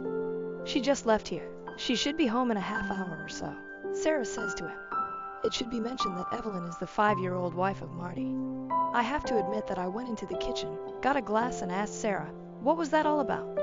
not right once registering what she had just said. She said, Marty was looking for Evie. Seeing her texting, I inquired, what are you doing? She says, I'm texting Evie that Marty was looking for her. Still, I pour myself a drink, settle down, sip, and then at last my brain kicks in. First of all, I heard Sarah tell Marty Evelyn was here. Evelyn was not here. The last time we saw her was yesterday when she visited to work on some last-minute wedding decoration with Sarah. Second, when I clearly heard Marty mention Evelyn wasn't responding to her texts, why is she texting Evelyn expecting a response? Finally, unless she either knows where she is or right now in front of me, texting her to tell her to get her butt home fast, why the hell would she tell Marty that Evelyn should be back in 30 minutes? My only conclusion is that Sarah is presumably alerting Evie that Marty would expect her home in half an hour and is lying to Marty about the location of her sister. Then I spent probably the next 5 hours creating several theories explaining this behavior. Some decent, some absolutely terrible, and running them back in my thoughts. Though I wanted very badly to ask Sarah about this, I doubted I would get a straight response if what I believe to be happening is indeed happening. Which gets me roughly 1 hour ago. About 1 in the morning, I got up to use the loo and found myself driven to check Sarah's phone. Knowing each other's pins, this wasn't a challenging task for us. Still, I took the phone, went to the restroom, unlocked it, and yep, exactly what I was terrified of, and most likely what most of you were hoping for. For approximately 6 months, Sarah's sister Evelyn has been having an affair with a coworker. Sarah has been helping Evelyn hide it for practically that whole period. Between them, there are literally hundreds of books covering sex, the coworker, even quite embarrassing topics about my brother-in-law, just stuff that makes my stomach turn. And here's my soon-to-be bride following all of it without questioning. I grabbed some screenshots of the whole thread, put the phone back where I discovered it, and then withdrew to my home office to find myself here blogging it all out on Reddit just so I can avoid the primal scream that wants to come out of my mouth right now. I am exactly 100% screwed, Reddit. I just cannot do it. I cannot marry Sarah. Regarding helping her sister in this affair and victimizing not just Marty but also their 2-year-old kid, I cannot conceive of any logical justification she could present me. On the other hand, my family, Sarah, her family, and I have all invested a lot of money into a wedding scheduled for about 2 weeks. We are not receiving any of that money returned. On top of that, I feel completely dumb. How could I have missed knowing this woman was this way? And just what the devil am I going to do? I most definitely cannot marry her. Still, I still wish. She is gorgeous, laid back, compassionate, and I felt our future was bright. She never wronged me, but I just cannot view her the same today. It's like a large black blot on a lovely image. I'm genuinely dreading doing what I know I need to do. I simply don't know how the heck I got this so wrong. I wish I could break something or throw up. Edit. Guys, you clearly don't need to persuade me not to wed Sarah. The wedding is off. I'm simply trying to decide what to do going forward and build the nerve to act. Though the expectations of everyone put a lot of pressure on me, I am not going to bow beneath it. Simply said, I'm not enjoying having to deal with the repercussions. I'm more than a little irate about finding myself in this position. Edit 2. It is 5 a.m. I'm running off a few hours of sleep and have work in 3 hours. I'm going to shower and head into work rather early to avoid Stu on this. Sarah and Stu are avoided. Thanks to the encouraging folks here and a huge raspberry to the dill holes who keep telling I should figure out whatever excellent reason my soon-to-be ex-fiancé had for this trash. Edit 3. I started working about 7. I started working on the Band-Aid because nobody was in the office and contacted my brother. Living in Australia, he was still up after putting his children to bed. Breaking the news to him about this was difficult since, although I know he has set aside a lot of money for flights for his family and himself to visit, to his credit, as an older brother, he didn't mention it once and simply supported me. He also raised a really important issue. He said, "You deal daily with liars and scammers in a job where this is expected. You are not to blame for seeking somewhere to visit where this is not a consideration." He was exactly right about it, and now I understand why I'm reacting so fiercely to Sarah's involvement in this dishonesty. He also made a brilliant suggestion. He planned to bring his family to Florida for some sightseeing and park visits. Well, the youngsters will now also be accompanied by their uncle. We were going to honeymoon there as well, thus it should be simple as we were going to meet them for some anyway. I'll just offer Sarah's ticket to either my sister or another family member and rebook things to be near his and his family. Though I have responded a few, I haven't had time to review everyone's remarks. Right now, I'm simply trying to divert myself until the day goes on enough where I can reach out to Marty by drinking cup after cup of coffee and attempting to make myself sick. Edit 4. Just performed morning stand-up. Having been here so early, my stomach is doing flip-flops from drinking around 2 pots of coffee. I absolutely cannot focus and concentrate. I'm just going to take a sick day, drive over to check if Marty is available since I feel like I can't really anything from my end until I tell him what I know. If not, I will find him down and phone him. Evelyn works a 9 to 5 like me, hence chances are excellent this works out. Marty is a teacher on break right now. Wish Reddit luck. Edit 5. Arrived at Marty's residence somewhat after 10 a.m. We had a long, really nasty conversation in the kitchen after he had just dropped his daughter off for a nap. He guessed this for a few months essentially, but Evelyn has been rather successful at covering her traces, clearly with Sarah's help and a few of their mutual pals. I regretfully only have a few hundred screenshots from Sarah's phone, not all 6 months of text chats, but I provided him what I have and offered to assist him though I could. I know a few things and a few people since I'm a field analyst in the CU department of a mid-sized insurer specialized in workers' compensation fraud. Still, I am trying to save anything I can from my laptop in the almost brother-in-law's kitchen. Knowing I won't screw Marty over, I have to talk to Sarah tonight and get the word out as soon as I can to my friends and family now. Although our airline has a surname restriction for name changes, I managed to rebook most of the honeymoon thus far. Sarah was flying under her maiden name, thus I had trouble with the ticket. Still, they let me cancel and obtain a partial refund and rebook for my sister, who will be traveling to Florida with 2 brothers and nieces in a few weeks. I absolutely will be letting my family and friends know this afternoon sometime and beg them to keep it close, but I am delaying canceling the venues until after I talk to Sarah since I don't want to tip anyone off until Marty gets his chance to confront Evelyn. Right now I'm essentially in a frenzy, canceling whatever I can cancel, and I'm heading down to the bank in a few to open a new account and pay my payments and straighten my money. Though some have highlighted them, it should be really decent. Since we were not married, the mortgage is in my name. Although Sarah did contribute roughly $20,000 against my $60,000 down payment, I have more income. Though it could be worse, I will most likely have to pay her out that money and a portion of the mortgage payments for the last 16 months. Update was sent as an edit right on the same post. Right now it's about 8:30 p.m. I'm writing from my friend's place. Mark is his name. He used to be a co-worker of mine in the same line of business. As I indicated in a prior update, I work for a respectable-sized insurance carrier's CU department as a field analyst. For those uninitiated, I essentially work as a private investigator. My task is to look at what we believe to be bogus workers' compensation claims. Anyway, as I sort of hinted at, Marty wanted me to help him identify the other man Evelyn was seeing for adultery. We had only a name, let us call him Jake. The first thing I did was not some significant amount of investigating. It was essentially simply looking through LinkedIn, attempting to discover the guy using Evelyn's contacts, but it turned up nothing, which I thought odd. According to Marty, Evelyn claimed she wouldn't be home until perhaps 9 or 10 and that she was meant to be out for drinks tonight following work. I basically understood straight immediately, so he didn't have to explain what he suspected. I told him I would assist him, but he had to come with me. After that, I called my friend Mark, let him know about the circumstances, and asked him to meet us later in the day. Driving over to Marty's parents' house so they could see their granddaughter came first. I waited in the car and have no idea what Marty said them. We next headed to Evelyn's place of employment. One of those big commercial strip malls, it features a sizable non-gated parking park and all of these bland offices in a row. We drove till we came at Evelyn's car, then using the second set of keys, I had Marty unlock it.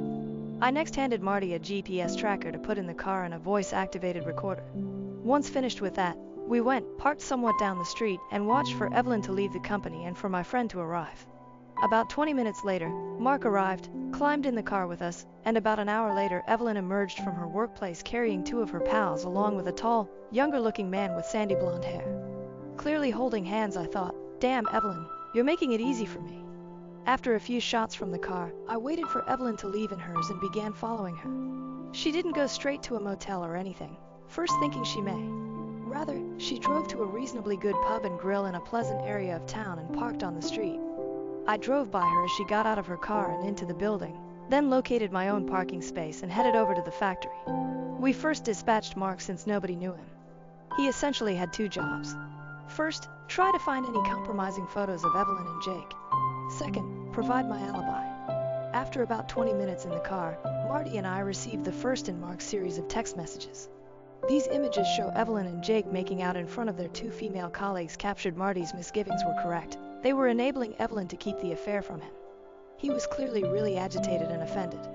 One of the colleagues apparently is married, and as a couple they get along well with Marty and Evelyn, both of whom have children around the same age. When I asked Marty whether it was sufficient for him, he stated he still genuinely wanted to know who this guy was.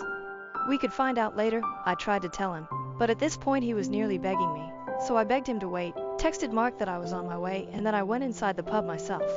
Evelyn and her gang were laughing and drinking at one of those big circular tables close to the front window first thing I saw.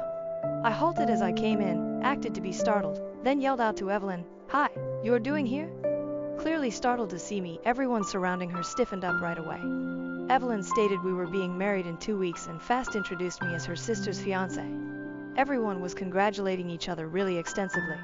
I thanked them and then reached out my hand to the blonde man, introduced myself using my entire name, thinking he would react in same manner. He did. I was a little surprised since he wasn't named Jake. I greeted everyone else and then told Evelyn I was going to see a coworker. I waved to Mark then excused myself.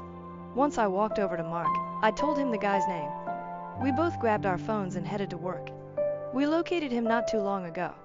He has social media profiles and a few court case rulings against him. When we learned Jake was his middle name, everything almost came together. At this point, I'm basically happy Evelyn isn't cheating on Marty with 2 other colleagues. Jake is 26, married, and has a 1-year-old daughter, turns out. This simply gets better and better. Anyway, I instructed Marty to wait a few more minutes after texting him the guy's name and decided I wanted to challenge myself. I was essentially watching over children here at the bar. I could see out of the corner of my eye that nobody was especially delighted about this, and my presence was seriously hurting the evening. I was clearly visible to Evelyn and her crew. Excellent. About 10 minutes later, I informed Marty to text Evelyn saying he was spending the night at his parents' house with their daughter. Not long after that, I found Evelyn pulling out her phone to show Jake, then everyone decided to pack up. Good night. Evelyn came over to me and asked whether Sarah and I wanted to visit for dinner this weekend. I grinned and wished her and her colleagues a happy night. That sounded like a terrific idea. After Mark and I paid our payment and ran back to the waiting Marty, we watched them go. Here there was some uncertainty since we were unsure of Evelyn's actual behavior. I had thought she might have already reserved a hotel room and was on her way, which would have greatly reduced my options and complicated everything. It turns out, though, that tonight was most likely meant to be just drinks at the bar.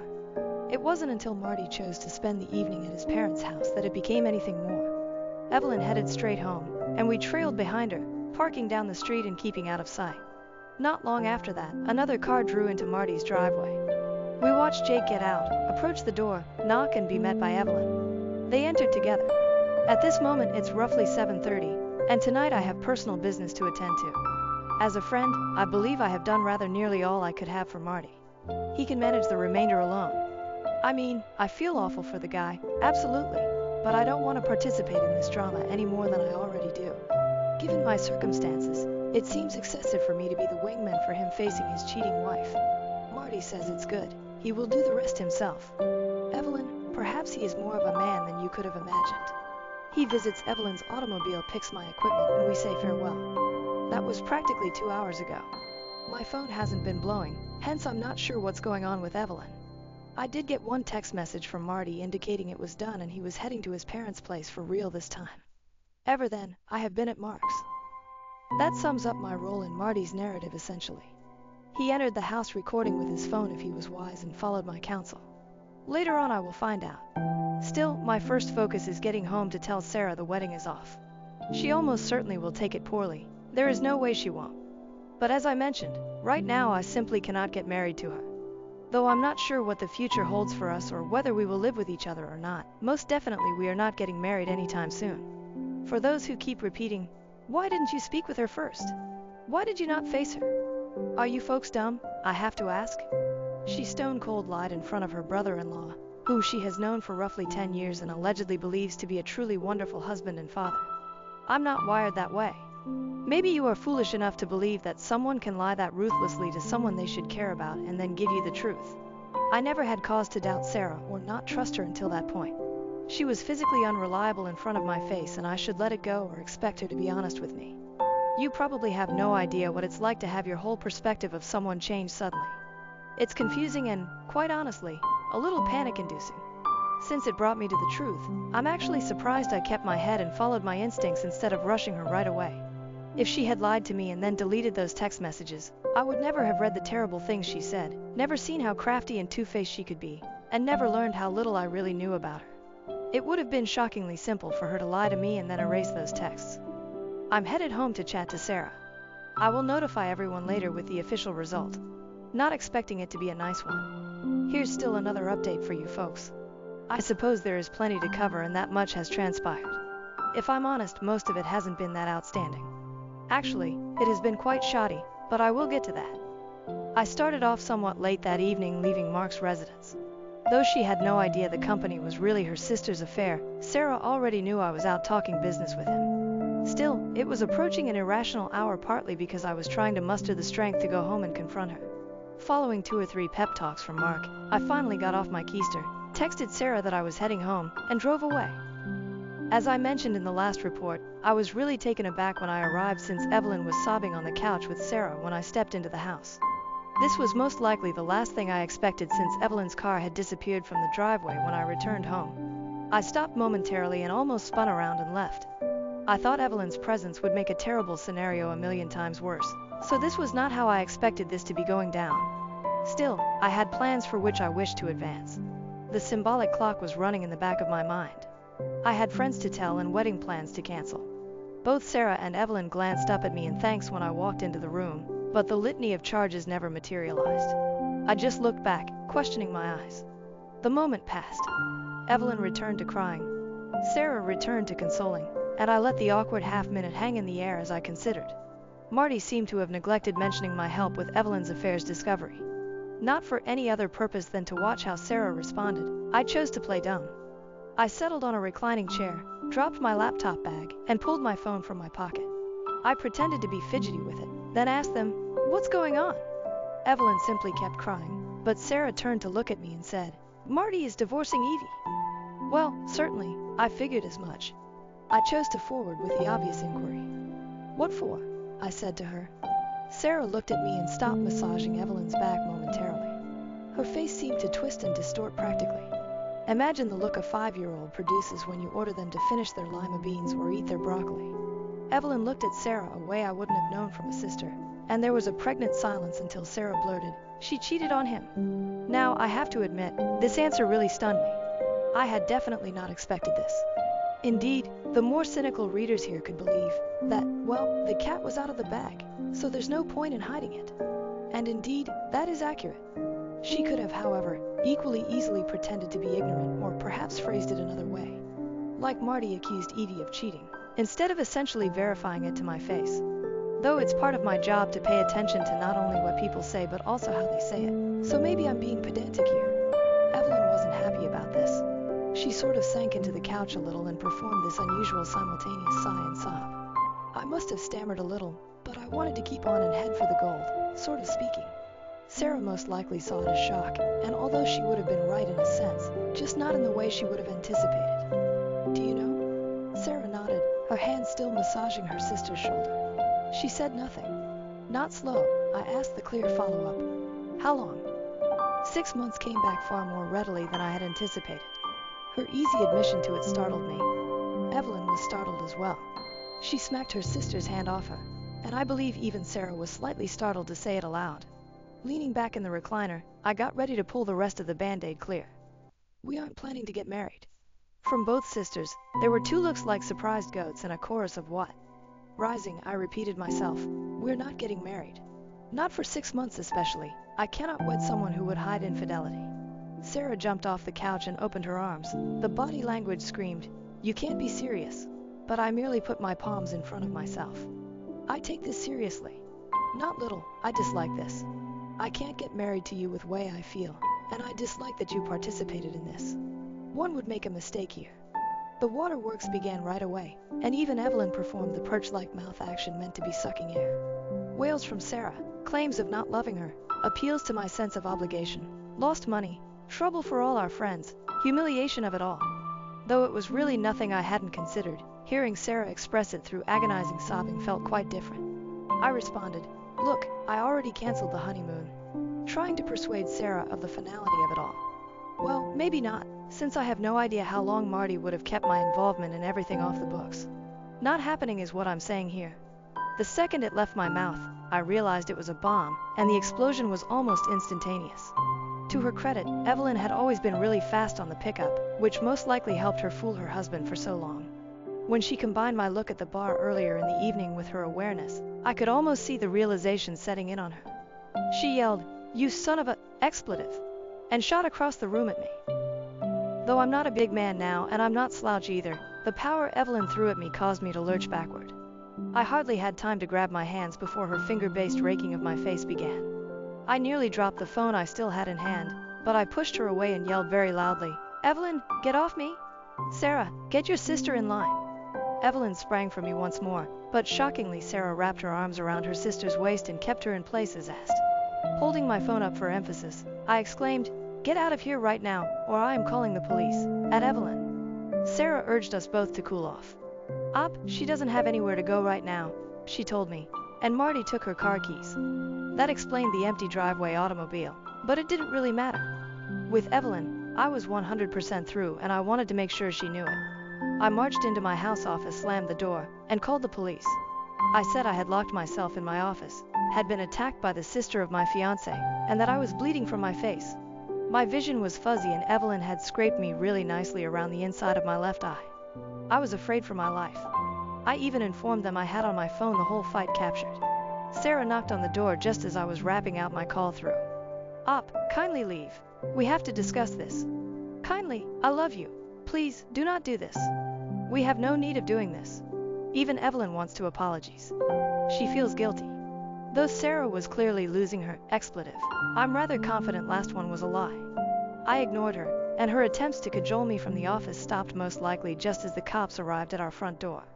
I decided to come out when I heard Sarah chatting to them. Two men made up the cops. One of them appeared younger than me, perhaps around Sarah's age, and the other one appeared older and more irritated about life in general. I said hello, pointed at Evelyn, said she attacked me, and volunteered to show the cops the tape I recorded. The younger one questioned whether I intended to file charges. I agreed. Once more, he asked me whether I intended to file charges. Again, I answered yes. Both police glanced at each other at this time. Before the young cop could open his mouth once more, I exclaimed, "Yes, damned it, I want to press charges. I have video proof. This is going to court. Else, I'm going to ask your supervisor to come down and handle it personally." Not that we are buddies or anything, but given my line of work, I spend plenty of time engaging with local law enforcement, and I have seen most of the brass or spoken with them on the phone a couple of times in the last several years. I think they were really shocked that I recognized his name. To be honest, I was starting to get really hot under the collar at this point. Although I could see what these men were thinking, I absolutely disagree with it. Facts are what they are. Facts. Yes, I might not be bleeding on the floor, but Evelyn attacked me in my own house and I wanted her gone. Fortunately, the matter did not quickly get out of hand. The two cops detained Evelyn and placed her in the rear of the police car. She was weeping and squealing all the entire time, like some kind of gibbering crazy. Sarah wasn't any better. She merely kept repeating, "No, please no," again and over. The younger cop rounded around at this moment to ask whether everything was fine here. I simply let them know I was heading to bed. Again, he asked Sarah. She didn't reply right away, so he inquired, "Is everything okay here, ma'am?" By now he was clearly searching for something. Though I hated this man, I bit my lip. Sarah only nodded at the cop when she at last realized he was addressing her. Clearly unhappy with this, the man began to ask her once more. At which point I interrupt, "If you want to go on a fishing expedition, you might want to do it over there on the lawn where my doorbell camera isn't recording you." By now I had pushed my luck with this man one too many times, but what could I do? I believe I was most likely around 30 seconds from having the cuffs slapped on me until his teammate arrived and essentially drew him away.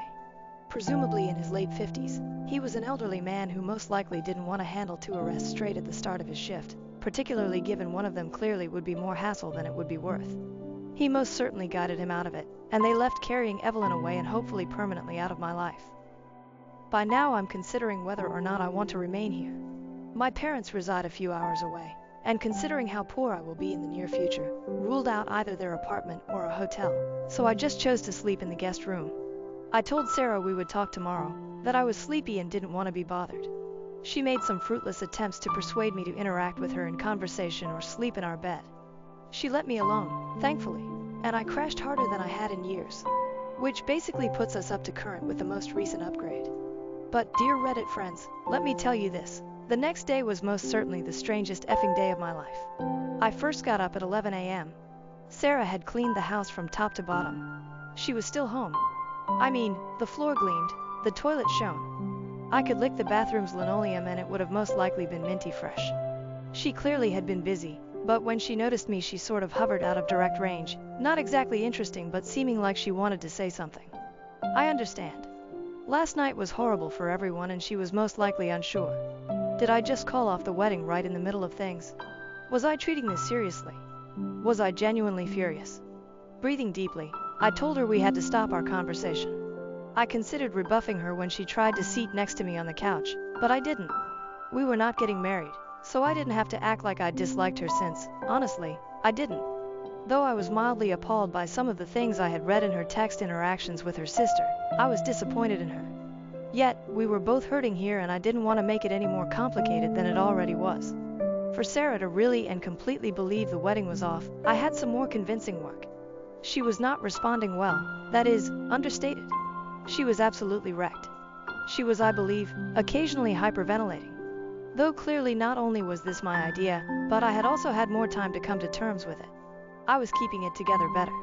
She finally addressed the important question. What about us? People are going to hate me a lot for this, especially the kind of Redditors who believe any transgression in a relationship qualifies for nuking from orbit. One could even argue that my calling off the wedding resembled throwing a Moab over our 6-year marriage. Actually though, I had no response for Sarah at that very moment. I told her so. I just didn't know. I claimed I read all those text messages and it revealed a side of her I didn't know existed, and that I wasn't sure about her or our relationship anymore. I replied I couldn't understand why she would go along with Evelyn, discounting Marty and participating in, even egging her on, and cheating on not only him but also their daughter too. I know, it was wrong. I know, she said repeatedly. She couldn't offer an explanation when I asked her for one. She merely stated she had to pick her sister and that she got carried away. I told her I considered a good sister to be someone who kept you on the straight and narrow and refused to grant a free pass allowing you to be a douchebag. She agreed with me and claimed she would try better, but Evelyn had always been the boss when they were little and she was always the follower. I get this. I have an older sibling as well, and although I live somewhat more independently, I spent the previous 18 years of my life living on the other side of the earth with him except for the rare trip around Thanksgiving or Christmas. Still, maybe I had a leg up on Sarah since Evelyn was a piece of garbage while my older brother was a great man. Here's where I experienced my second significant effing shock of life in like 48 hours. To me, Sarah adds, it's not fair, it's unfair. What is not fair? I sought her. I got over it since you were sexting that bimbo wife Mandy lady on Instagram last year. Though I was harmed, I overcame it. Why cannot you move past this? Why, huh? Where? What the devil is she talking about? Mandy, the bimbo wife. Is who? Like, I have no effing clue. I questioned her whether she had a psychotic break or was high. Alright, that was harsh of me, but I have not been cybersexing or sexting anyone, particularly not some Instagram girl. At this point, I'm objecting very loudly. Sarah is yelling at me through her tears, saying she saw the letters last year and chose not to confront me since I had stopped. She apparently had been looking at my social media from my house computer while I was at work, which should have been quite dull given I only have family and a few work colleagues on there. She's just calling me a liar and a pervert and all kinds of expletive, so I try to make this case to her, offering to let her log into all my accounts and check for herself. Things are spiraling out of control and she begins throwing objects at me. I warn her that, should she toss one more item, I will have her removed from this house exactly like her sister. She stomps off to the master bedroom and shuts the door, swears at me. At this point, I am so damned perplexed I hardly know what to think. I power up my desktop, head into my office, and Google bimbo wife Mandy. Indeed, there is an Instagram, a Twitter, a Reddit, even OnlyFans. When I click on one of the Instagram links, a picture of a really curvaceous woman, like obviously stretching the boundaries of science and technology, comes up. And no, try to guess her country, Australia. Everyone, keep in mind all the great things I spoke regarding my brother, who was lodging with us last Christmas, all the way from Australia. Guess who I mentioned? Sure, go ahead and use my office computer to play games if you have jet lag. Based on what I know, my brother signed into either Instagram or anything else after his wife and children went to sleep and most likely paid money to sext with this girl. What fantastic effing man you are. Now I would want to contact my brother and not only confirm my suspicions but also give him a goddamn earful. However, it's like 2 or 3 in the morning. It will have to wait. I am, however, crawling the walls here trying to figure out my feelings about everything. Everyone really lets me down. Damn, what is this planet coming to? I ask myself. Try as I might, it doesn't really come together for a fleeting instant as I try to link whatever the heck Sarah watched my brother do with what she done with Evelyn. She didn't confront me when she saw this. Maybe she's a more forgiving or tolerant person than I am, thus I wish she had. It would have given me a chance to even demonstrate her how I would behave and to straightforwardly explain her my full personal opinion on these matters. I'm not sure whether it would have affected her later on in a positive or negative manner. All I know is that this piece is turning into a novel and I blew off most of the morning when I ought to be getting this out of my thoughts and onto this page. Although I feel better for doing it, there are still most likely 2 to 3 posts to write. I'm not going to upload them to this subreddit longer. I'm not sure they would let me, but I will try to gently update my profile in the next day or 2 with the rest of the blowout, talking to my brother, talking to my parents and Sarah's parents, and last, where Sarah and I stand. One thing I can say though is that for a variety of reasons most of my direct family ties tend to be somewhat strained. Although my parents are mostly encouraging, as the reality of the financial loss sets in, their support is waning. Indeed, the marriage is still off. From the beginning, that was rather almost guaranteed. Sarah's parents seem a little more agitated. I'm sure they are inserting pins and voodoo dolls made right now in my likeness. For those curious, Evelyn is out of jail. She got Sarah to bail her out, and I even slammed on Sarah for that, labeling her sister's underling, which I believe really resonated with her as she sent me a 20-page letter about how her sister always dominated her over her whole life. Having read it twice, I wish we had discussed this almost anywhere throughout the past 6 years. Perhaps things would be different. Not clear. Anyway, Reddit, if anyone is still interested, expect a last chapter of this tale in a day or 2 and maybe a follow-up when the former wedding date passes. This update has taken more time to arrive at than I had first planned. Many things have kept me somewhat busy over the past few days. It wasn't until today, when I had some free time following lunch, that I could sit down and get this out. I'll aim to get through as much as I can. But before that, let me mention a few things in response to last post comments. I shall attempt to be succinct. First of all, aside from what I know, Marty is still divorcing her. I know not much else about what is happening with his divorce. Clearly, nothing including paperwork exists, but the purpose is evident. Apart from that, I'm not particularly in a position to be supporting any kind of course of action Marty should follow, provide him legal counsel, or help him in doing anything to the other man or tracking out the other man's wife, etc. Growing-ass dude Marty can do with the circumstances whatever he wants. As his friend, my role is only to assist him and provide guidance should he so seek. Second, this is not some kind of guerrilla marketing for an OnlyFans female.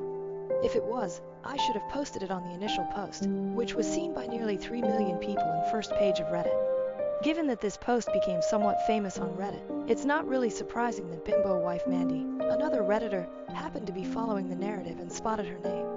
It might have easily been any other of the hundreds and hundreds of girls using Reddit to share their photos.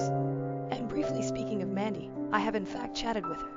She looks personally really friendly, and she was really extremely helpful in verifying stuff for me. But guys, Mandy is married, clearly quite happily, for almost 2 decades. There are no romance plans here going forward. And honestly, genuinely, her husband must be cool with it. Nevertheless, she is far too much for a simple insurance guy like me to handle. With that all out of the way therefore, on to the update. Last time I wrote, I concluded at believing my brother had chatted with Mandy using my office computer, but it was too late for me to get in touch with him. Among those guys are individuals who, once presented with a challenge, have to be actively working on solutions. This is fantastic for my line of work, but in circumstances like this all I was doing was driving myself crazy. I thus made the decision to inhale deeply, wait till later and go on with what I had to accomplish, leaving everything aside. First thing first was trying to get every person from my side who I had invited to the wedding notified of its cancellation. As you may remember, I had previously told my parents and had them call my relatives on the day I made up my mind. Only Sarah and I know the full guest list, thus I had to do the rest alone. Respect for my friends drove me to choose to call rather than text, but this might have been a bad choice since every phone call usually led to a very long justification of why I was postponing the wedding. Though I could have offered some other explanation, I wanted people to know that I wasn't being lazy or perhaps having cold feet, something inane. not just for my personal reputation, but also in order to honor the people who had pledged to demonstrate support for Sarah and me that day. This meant it was now dawn time in Australia since I just managed to get in with everyone late in the evening.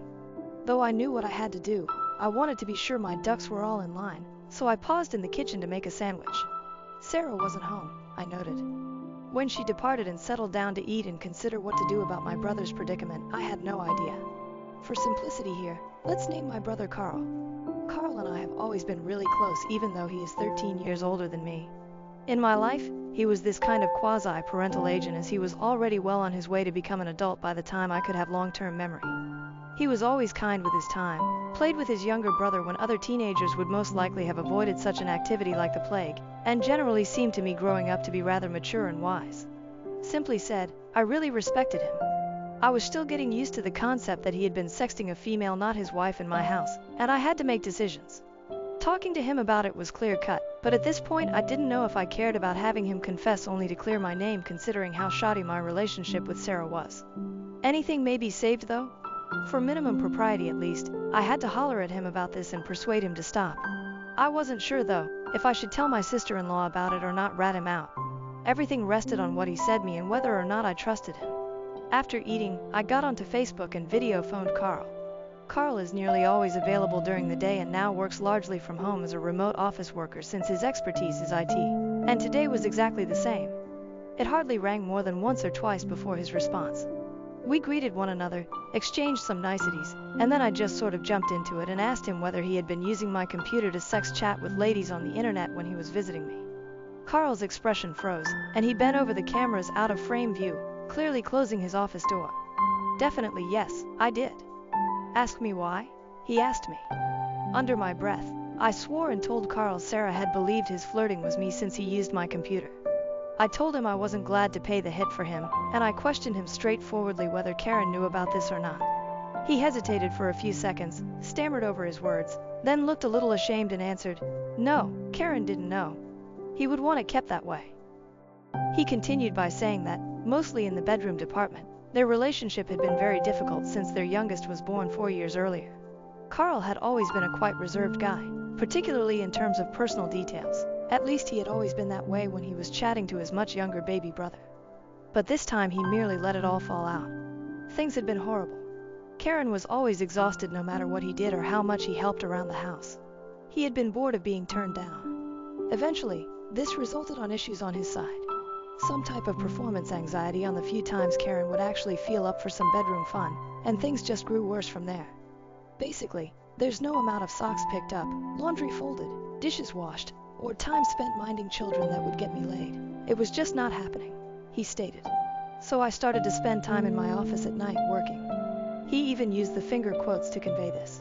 Apparently, his working at night became a quite strong addiction to OnlyFans sites, which swiftly spiraled out of hand given the relative privacy he enjoyed at his office for legitimate work. When I asked him whether he was still doing it, he swore up and down saying he wasn't. When he said it, I thought I believed him. He seemed to be honest, but I just got this niggling sensation in the back of my mind that something was wrong. Perhaps it was because of all the dishonesty I experienced lately, but I was questioning my own brother, who has been a stand-up person to me our entire life. Being in this state truly disgusted me. The challenge I now encountered here was somewhat sophisticated. First, I would have to have my brother inform Sarah that it was him all along if I wanted my name cleared.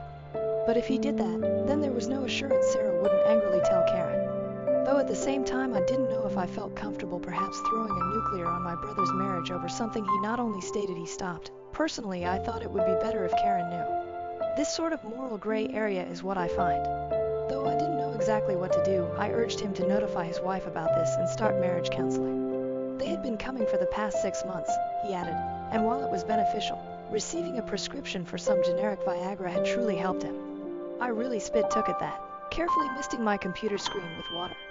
He told me they had been attempting to schedule at least a couple of times a week intimate time, and the Viagra had helped him overcome performance anxiety to the point where now they were both looking forward to time with each other after the kids went to bed. Everything was basically, "Hey, this is actually going in the right direction now. Please don't screw this up for us." Not only for the benefit of Carl and Karen, but also for my 2 nieces. I truly did not want to be in this position. And if what Carl was telling me was the truth, I could be hurling a firebomb into a relationship that was beginning to heal. It was uncertain what would happen. Indeed, some people would find it disappointing, but at the moment I felt waiting and seeing was the best choice I had. After all, I was going to see him in a few weeks in person, and once I got him alone in a room and a few beers into him, I was going to most certainly find the truth of this. Still, it appeared to be the best line of action any. I got in early that evening. I saw Sarah just the following morning. She seemed sloppish, as though she slept very little. Mostly out of habit after all, we had been together for almost 6 years. I asked her where she had been. She informed me she had drove Evelyn to her parents' place and stayed overnight, following her down to the courthouse for her arraignment to post bail. She brought up how terrible it was to have to inform her parents I had called off the wedding. She shouted, "Of course they do," when I asked her if her parents knew the cause. Though by now I was losing it, I attempted to keep cool. Bit back at her, "Are you going to move back there so that they have both girls at home now?" Though it was small and insignificant, her bail of Evelyn from jail infuriated me to no end. She urged, "You don't need to be an ass about this." And I responded, "And you don't need to be Evelyn's FC King underling." When I told Sarah that, I could see her clearly withering. Clearly it had connected with people. Her eyes began to tear at the corners, and I tempered my temper. We basically stood miles apart in our house's living room and said nothing for a good solid minute or two before Sarah decided to keep on chatting. "Our parents are coming here at 3. I really faced palmed at this. Just my own ego? I was about to leave on her without consulting her on this. After all, I did have to meet down with them and hash out the specifics of the wedding and whatever remaining deposit we had, and at least once personally explain to everyone why it wasn't happening. Good, let's do this and clear things out. I tried to keep busy, but on a Sunday there isn't much you can do but waste time. Time wasting isn't very fun when you know you're going into the meat grinder in a few hours. Still, 3 p.m. arrived, as did our parents. Just 1 month after we closed the house, we all gathered around the big kitchen table Sarah had purchased. She loved it even though it was secondhand from Facebook Marketplace, as it was solid oak with a lovely finish and fit for seats. She always wanted to have large dinner gatherings with our family over, just not like this. The next 3 hours were tortuous. Nobody should have been happy. None of them were. Unsurprisingly, my own parents were the best source of support I could find. Yet even that was limited, basically in line with, "Well, it's his decision to make," which more or less implies, "Yeah, we think this is crazy too, but we're still backing him." To be honest, that was great with me. The stigma by connection of calling off the wedding did not need my parents to be obtained. With embracing it, I was good. We finally worked out a reasonable agreement on the wedding. We would try to retrieve whatever money we could, divide it back, and then eat whatever losses there were shared together. When it came to the house, though, Sarah fiercely disagreed with my suggestion of reimbursing her or her parents the deposit. She basically intended not to move. As you can guess, Sarah and I hadn't really discussed the SRS, same-sex relationship status, living together scenario in too great depth. She was startled when I even mentioned clearing the house equity, since the message here is that I expect her to leave our house. She had a fit, I have no guilt about it. Before attempting to work with her parents on a payment schedule, I should have resolved our relationship status with her first. It definitely indicated to everyone how I felt about our relationship. And Sarah was beside herself. Even if I believe our parents expected it, or at least understood. She made it plain. "I am not moving out of my house, and we are not breaking up," she said, clearly rejecting our splitting over this. And that's essentially how my Sunday night came to finish. Sarah and I tried to talk it out some more once our parents left, but we kept circling each other and I had to restrain my natural inclination to run her down until we found a solution. I wanted to switch off my thoughts since, truthfully, I was also rather exhausted. Unbelievably, we ended up just sitting on the couch watching a movie together until it was time to turn in for the night. We left it there with a, "We'll talk about it more tomorrow," and headed to our respective rooms. Monday morning I woke up to a sizable handwritten note shoved under the door from Sarah. I thought I would deal with it later after glancing quickly at the first few pages and headed to work. Sarah still laid in bed when I left. She had to have written that letter late. I started phoning suppliers and venues on my list at the office and set some appointments. It produced mixed bag of outcomes. Under the pretext that I had ordered most of the food, the catering crew insisted that I pay most of their rates. Over here, I shot back at them like, were they expecting me to eat a week-old steak? But my request went unheard. I tried explaining what happened to the woman running the catering company, but it appeared to further strengthen her will to extract as much money from me. By contrast, the DJ I engaged for the entertainment was quite friendly and returned practically all the money. Events proceeded as follows. And during the day, between calls and working, I perused Sarah's letter. This is 20 pages of written work now, hence I will just summarize. The essence of it was that Evelyn has bullied Sarah from infancy onward. Sarah's approach of handling this was to basically follow anything Evelyn wanted to hear. She continued, saying that she was simply terrified and that her life now operated in a kind of generic manner. Fear to upset the balance, create a disturbance, or occasionally even express a viewpoint. I considered this as, honestly, when I look back at our relationship with a more critical eye, I kind of feel that Sarah was a somewhat too perfect of a girlfriend.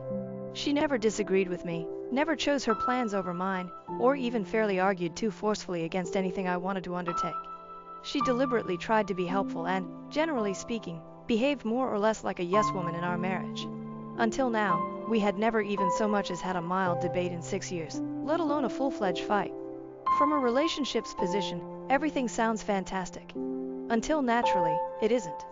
You know, what they call people-pleasing behavior. That is, this deep-seated insecurity and drive to make others happy. When I start looking at it this way, a lot of things make sense to me and I start to realize that despite being with Sarah for 6 years, I really don't know her that well. She seems to have presented this picture all around her, which is essentially a mirror reflecting whatever she believes others desire. In terms of our relationship, she has essentially been playing the ideal girlfriend but never actually letting me inside to see her personally. Hell, it's probably certainly simply another reflection, this time of Evelyn and all her warts and faults. Therefore, what I saw in those text conversations is not even the actual Sarah. This sounds strange, but it's as if we are in an unequal relationship whereby perhaps she loves me for who I am and how I present my ideas on my face and my heart on my sleeve. Perhaps, though, I love her just for the mirror she is pointing up to my face. I'm right there as well. However, I'm not sure if this sounds too metaphysical for you. I'm still attempting to grab by my fingertips this wisp of an idea. The letter Sarah sent me was the first actual insight into her upbringing that I had seen. All I know is that in the past few days, I have most likely learned more about her than I have in the past 6 years. That evening, we continued our conversation, more especially regarding her behavior and background. Our final decision was that she requires assistance. Too afraid to offend anyone lest she face her sister's fury, her parents' censure, or the loss of love from the one she loves, she is a grown woman who is sadly trapped acting like a child. This is not how a relationship should be, so I can say that I feel far more confident and sure that my call-off of the wedding was the right one. Actually, it may not be any more accurate. After our conversation that evening, I went to bed far less tense than I had in a few days. I couldn't locate more, hence the story most likely finishes here. Thus remarked Pepe if you watch this long-ass video. Parents secretly charged $115K on my credit card for my sister's Europe trip, so I reported it as fraud, leading to major family fallout. Though I never imagined I would be producing an article like this, here I am still in shock and bewilderment over what my parents have done. Alex, 28. Has a younger sister, Emma, 22F, who recently graduated from college. Although our parents have always been, let's say, fascinating in their style of raising their children, this most recent act infuriates me. For background, I have always been the family's responsible one. After working hard in school, I applied for scholarships, and straight out of college earned a decent position in finance. Since I was 22, I have been financially independent. I am glad of what I have done. Emma, on the other hand, has always been the family's young darling. I love my sister, so don't get me wrong, yet our parents have clearly pampered her. Emma was always obviously the favorite growing up. She was never forced to work a part-time job or help with housework. She acquired the newest appliances and outfits. Focusing on my own objectives and future, I tried not to let it disturb me too much. Nevertheless, occasionally the partiality was difficult to overlook. One specific event came to me when Emma was 10 and I was 16. Months of saving had gone into a new gaming system purchase. Excitedly telling my parents I was heading to the store to buy it, the day I at last had enough money. They answered shockingly, "Oh, we already got one for Emma last week, you are welcome to share hers." Though I was heartbroken, I tried to be happy for my sister and stashed my disappointment. Still, forward swiftly toward the present. Emma recently finished with a degree in communications. She worked hard and deserves to celebrate her accomplishment, hence I am actually proud of her. I also gave her a beautiful graduation present, a new laptop she had been coveting. I heard from my mother last week. She was bursting with enthusiasm, sharing with me Emma's ideal graduation present, a month-long trip throughout Europe. Thinking Emma's gift from our parents was a kind one, I was pleased for her. The shocking revelation then came. "We used your credit card to book it all," my mother remarked dismissively, as though it were the most natural thing in the world. "We needed the points from your card to upgrade some of the flights and hotels, thus we will pay you back, naturally." I had no words. What I was hearing defied belief. When I finally recovered my voice, I inquired about their expenditure. The response made me feel as though I had been pummeled in the gut. $155,000. $155,000 on my credit card without authorization or knowledge. Trying to keep my voice steady. "Mom," I continued, "you cannot just use my credit card without asking me. That's illegal. $155,000 is a lot of money." She discounts my worries. "Oh, Alex, be not too theatrical. It relates to the graduation of your sister. Family looks out for one another. Beyond that, we're good for it. Eventually we will pay you back." Finally. Even then, what did that mean? And because $155,000 is just casual about when? My mother wasn't hearing it when I attempted to explain to her why this was such a big deal. The effect on my credit score, the fact that I might need the credit limit for emergencies, the pure betrayal of trust. "You have always been so selfish," she remarked, her voice going icy. "Could you simply be glad for your sister? This is her big moment. Your penny-pinching habits are trying to destroy it." What I was hearing defied belief. For complaining about an illegal $155,000 transaction on my credit card, I was seen as selfish. I hung up the call feeling a mixture of hurt, wrath, and incredulity. I tried to talk to my dad over the next few days, expecting he would be more reasonable, but he confirmed what my mother had said, that I was exaggerating, and I should encourage my sister more. Emma, for her part, appeared completely blind to the circumstances. She simply gushed about how thrilled she was about the trip and thanked me for helping her to graduate. When I tried to discuss it with her, I thought I was insane. Was I indeed the irrational one present? To contest the charges, I decided to phone the credit card company. However, to my astonishment, I found that my parents had booked everything online using my card details, which they had in case of an emergency. The credit card company said that it wasn't deemed fraud as I had provided them with my details. I now have a $115,000 debt, a maxed-out credit card, and a family who believes I'm being self-serving for not wanting to pay for my sister's expensive trip. The individuals who are meant to love and encourage me have betrayed me, hurt and angered me. What to do eludes me. Though I know that would cause great family strife, part of me wants to call off the entire vacation. Another side of me wants to simply pay it off to save the drama, but $115,000 is a lot of money and the idea of the thing truly disturbs me. Furthermore, allowing this fall could set a standard for more financial mistreatment going forward. Is my reaction too strong? Should I just swallow it and pay for my sister's vacation, or should I stick to it even if it means maybe souring ties with my family? I could really use some guidance. I feel lost. Update 1. I appreciate all of your advice and encouraging words. The sheer reaction to my post really startled me. Reviewing your responses helped me to see that my anger over this scenario was not insane. I felt violated. Considering your counsel, I decided to proceed. I first escalated the problem by phoning my credit card provider once more. I detailed the circumstances, stressing that although my parents had my card information for an emergency, I had never approved this particular use. Following some back-off, they decided to look at the charges as possible fraud. I then asked for a family Zoom call to go over the matter and texted Emma and my parents group-wise. Before acting more forcefully, I wanted to let them have an opportunity to write this. The call was, at least mildly intense. I began gently outlining why their acts were unacceptable, the legal ramifications, the mistrust, and the financial burden it placed on me. I informed them they had to immediately cancel the vacation since I had reported the charges as fraudulent. The response of my parents did not reflect what I had hoped. They were outraged, accusing me of being dramatic and seeking to spoil Emma's graduation party. My mother went so far as to add, "We raised you, clothed you, and covered your head with a roof. The least you could do is assist your sister in having a lifetime of travel." I inhaled deeply and answered, "You decided to have children. Your obligation as parents was to support us. It does not mean you are free to use credit cards under my identity." Emma, who had been calm up until now, started crying. She wailed, "I can't believe you're trying to ruin my graduation gift. You have always harbors envy of me. Why can't you simply be glad for me once?" Her comments stung, but they also sharpened my will. I knew this pattern of entitlement and favoritism ran deep, and it was time to create some clear limits. "Emma," I continued, trying to keep my voice soft but strong, "I'm glad for you and I'm proud of your graduation. But this vacation was booked illegally with money taken without permission. It's not okay and it's not a gift from me. At last, my normally quiet dad spoke up. Son, we didn't think it was such a big deal. For crises, we have always had access to your card.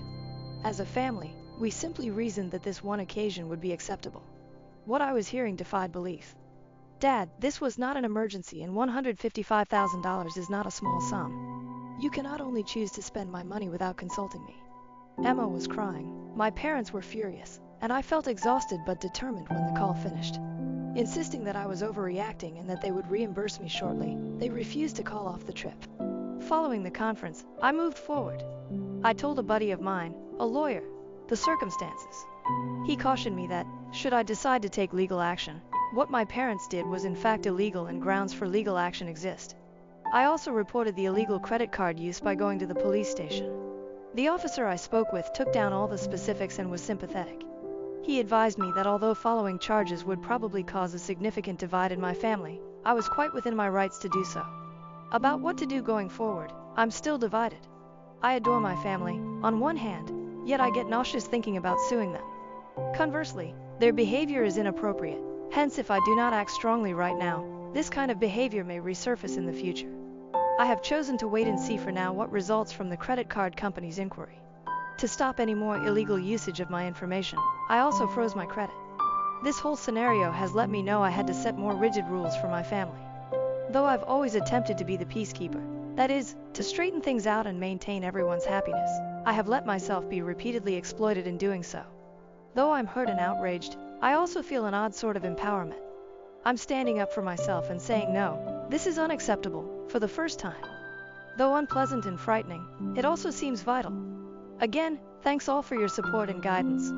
Once I have more updates on the credit card inquiry or if anything else comes of course with my family, I will update once more. Update 2. My previous update was several weeks ago and a lot has transpired. I wish to thank them once more for their help and guidance. Your remarks have been a lighthouse through this trying period. First, the good news. My credit card company's inquiry came back positive. They reversed the charges since they agreed they were illegal. Having that $115,000 weight off of my shoulders relieves a great deal. Now let's consider familial fallout. All hell exploded when my parents and Emma discovered the credit card dispute had caused the trip to be canceled. Furious calls and texts swamped my phone. Saying I had destroyed Emma's life, my mother left an especially angry message labeling me a selfish, unappreciative son. Emma went to social media and shared a moving video about how her spiteful brother had ruined her dream graduation trip. A few of our shared friends and relatives began contacting me to find out why I was treating my younger sister so badly. The matter was spiraling out of control, and I knew I had to straighten the record. I posted a calm, objective piece outlining what had actually happened. How my card had been used without my consent and how I had tried to mend things with my family prior to acting with the credit card company. The reaction to my post was uneven. Some were encouraging, expressing dismay at the behavior of my parents. Others felt I ought to have just taken one for the team and let Emma travel. Finding out how many others felt it acceptable to conduct fraud as long as it was for the family opened eyes. A few days following my post, my mother's sister called me unexpectedly. She offered some family history I hadn't learned before and showed understanding of my circumstances. My mother apparently had a history of financial irresponsibility and has past taken advantage of family members. My aunt gave me her support and urged me to be firm. Talking with my aunt helped me to see that the problem went beyond one occurrence. Years of enabled and excused behavior have set a habit of behavior. I understood then that I had to keep strict limits not only for my own benefit but also to stop the cycle of financial mistreatment. I made the decision to go really big. For the foreseeable future, I informed my parents I would be not interacting with them at all. I said I couldn't trust them right now and I needed time to sort through what had happened. Emma also heard me say that although I loved her and felt good about her accomplishments, I wanted some distance from her too. Their responses were almost always unfavorable. My parents charged me with severing the family. Emma sobbed and stated I was punishing her for something outside her control. Though difficult, I stayed to be sure of my choice. Amid all this family turmoil, I have been especially focused on shielding myself against potential financial mistreatment. I replaced all of my passwords, closed the credit card my parents had access to, and opened a fresh one at another bank. To work through my emotions about the circumstances and create better limits, I have also begun visiting a therapist.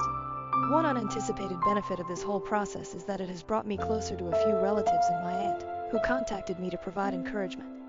knowing that not every member of my family finds what my parents did acceptable is good. Regarding Emma's graduation vacation, I learned via the family grapevine that her parents are still considering sending her someplace.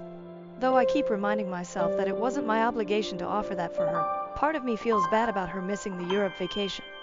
I still find myself battling doubt and remorse. Sometimes I worry whether I did the right thing or too hard, but then I remember the violation I felt when I found out what they had done, and I know I made the correct decision in speaking out for myself. Though it's a painful wake-up call, this event has also been a valuable lesson in self-respect and establishing limitations. I'm finding that love shouldn't have a price tag, and that saying no, even to family, is okay. Again, I appreciate your support. For now, I'm concentrating on mending and moving forward. I will post should there be any noteworthy changes. Update 3. My last update was almost 2 months ago, hence I wanted to let you all know some advancements. Over this trying period, your ongoing support and guidance has been priceless. Let us start with the most urgent matter, the legal one. Following much thought and legal advice, I opted against charging my parents. This wasn't a simple choice, and I know many of you suggested I file a lawsuit. My attorney noted, though, that since the credit card company had reversed the charges, going for a criminal prosecution would be difficult and maybe expensive without any assurance of victory. Rather, we have formally written my parents a cease and desist letter telling them that any future use of my financial data will cause instant legal action. Now, on the family matter. The no-contact period with Emma and my parents has been instructive and difficult at once. It allows me time to consider our family dynamics and concentrate on myself. Having regularly attended therapy, which has been quite beneficial in helping me to process my emotions and create better limits, about 1 month into the no-contact period, Emma sent me an uninvited email. Unlike her earlier crying claims, this email was refreshingly adult. She said she had given it much thought and came to see how mistaken our parents' behavior was. She felt bad about her first response and about not defending me. Emma said she had always known about the favoritism but had been too comfortable and afraid to question it. Though I was cautiously hopeful by Emma's email, I decided to go gently. Since then, we have had a few phone calls. From what I can see, she is actually attempting to grasp my viewpoint. She had earlier kept to herself some of her own experiences with our parents' financial carelessness. The aborted Europe trip seemed to be a wake-up call for her as well. Regarding my parents, they have been less ready to take accountability. From guilt-tripping emails to enraged voicemails, they have tried multiple times to reach me.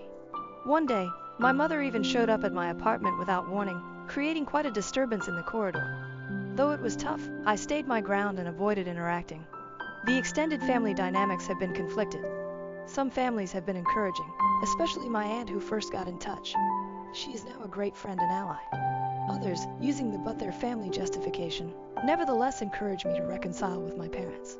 For my own mental peace, I have had to cut ties to some of these cousins. Positively, nonetheless, this circumstances has resulted in some unanticipated personal development. Spending the time and effort I used to manage the drama in my family has helped me to concentrate more on my own life and aspirations. I have started a new pastime, photography, and have been spending more time with pals that honor my limits. I have also made some really important financial choices. I started establishing a stronger emergency fund and have been more generous to my retirement funds. The value of financial freedom and stability has been really emphasized by this whole experience. Last week brought one especially fulfilling event.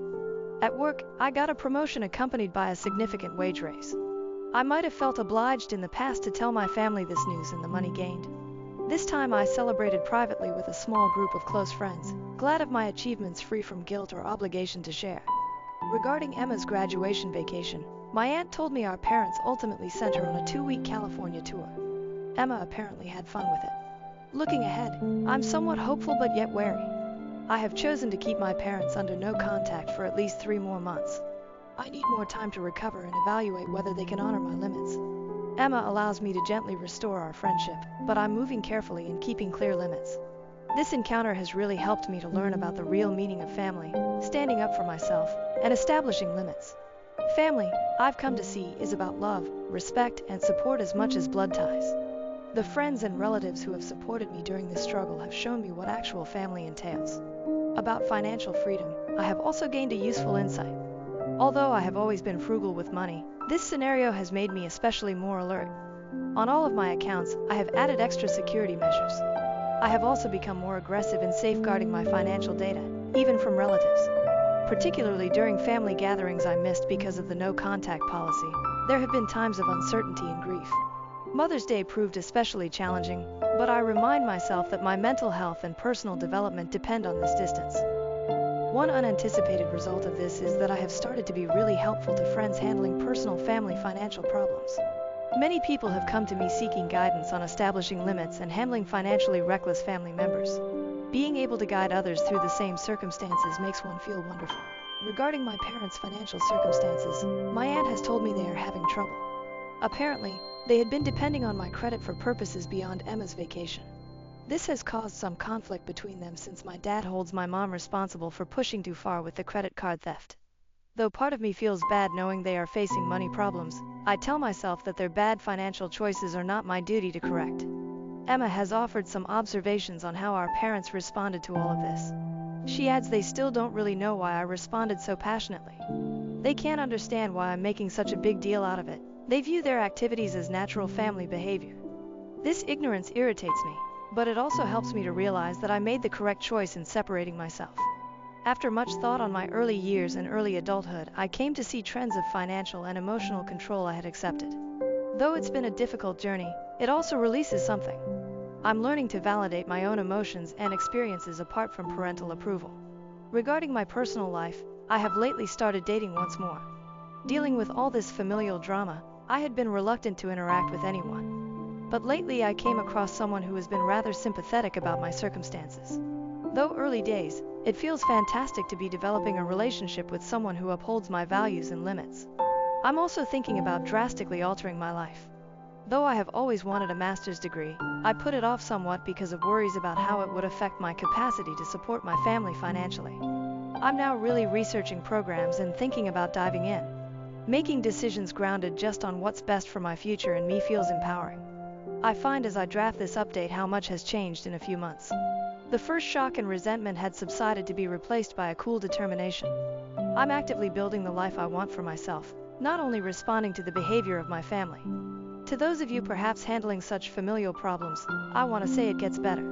Although setting limits is difficult and there can be reactions, keep firm. Your rights include those to guard your mental health, money, and personal belongings. Again, I appreciate all of your support on this trip. Your guidance and support have been a lifesaver. Though I'm not sure what the future holds for my connection with my sister and parents, I know I will be fine whatever comes of it. Right now I'm stronger, more certain of myself, and ready to meet whatever lies ahead. If there are any major changes, I will notify once more. For now, I am focused on forward-looking and creating the life I want surrounded by supportive people. Here's wisdom earned and fresh starts. Update 4. My last update was 6 months ago, and I felt it was time to let all of you, who have been so encouraging over this path, know the most recent developments. First, the most news. I have been accepted into a master's program in a city 3 hours from where I presently live. This 2-year financial technology program fits very nicely with my professional objectives. Starting this fall, I am equal in excitement and anxiety about this new phase of my life. Choosing to work for this degree was not simple.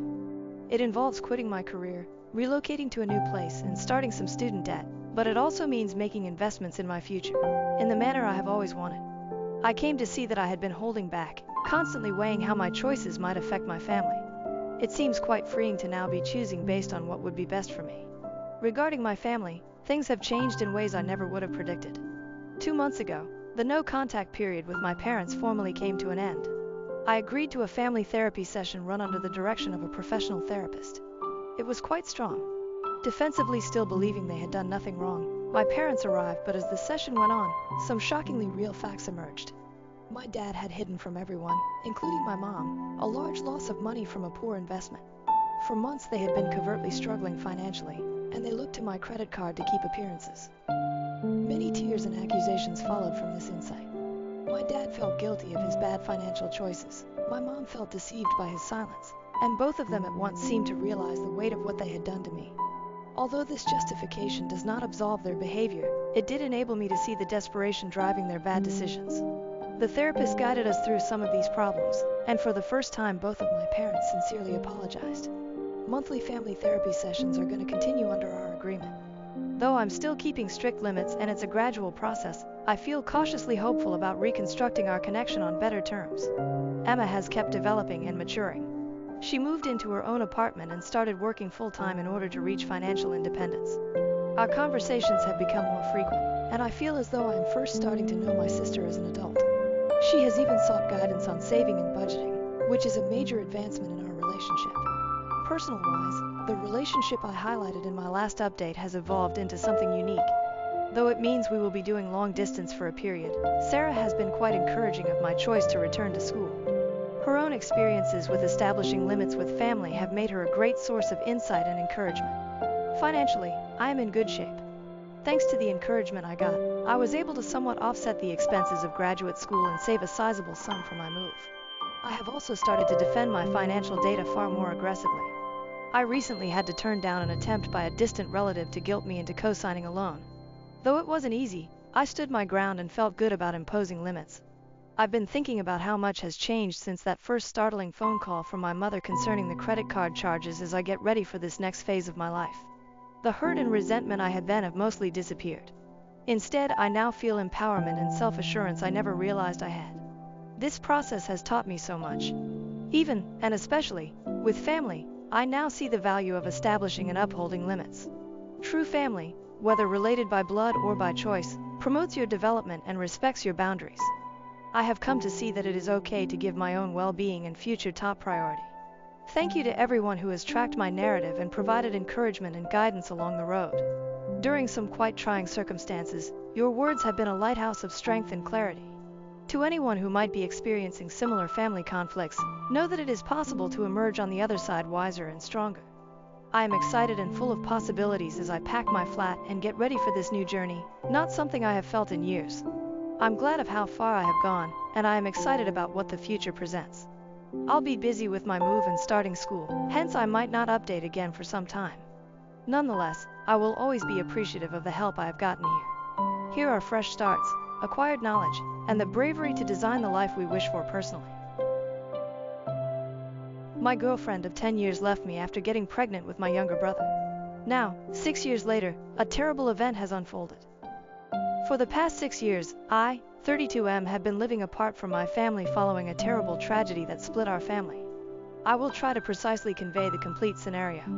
6 years ago, I was with Rebecca, my high school sweetheart, also 32. Since we were 16, we had been together. At 26, we were getting married. Everything appeared ideal, and beginning our life together excited me. Rebecca first crossed my path in our high school biology class when we were both 16. As lab colleagues, her brilliance and sense of humor immediately appealed to me. I saved weeks' worth of money for our first date to drive her to a decent local restaurant. I knocked over my water glass in great anxiety, but Rebecca laughed and helped me to clean it. I knew then she was unique. I sought to make every moment with Rebecca unforgettable during high school. I shocked her with a scavenger hunt across town for her 17th birthday, placing hints at all our favorite sites. Her last hint brought her to our neighborhood park, where I had laid together a picnic with her favorite dishes. I will never forget how brilliantly her eyes lighted when she saw it.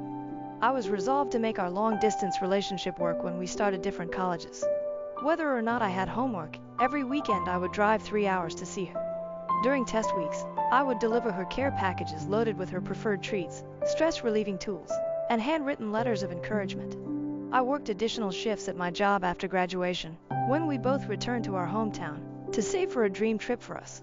Rebecca had always wanted to travel 2 weeks to Europe, so I surprised her with that. We saw London, Paris, and Rome. I booked a private boat trip on the Seine River during the Paris sunset.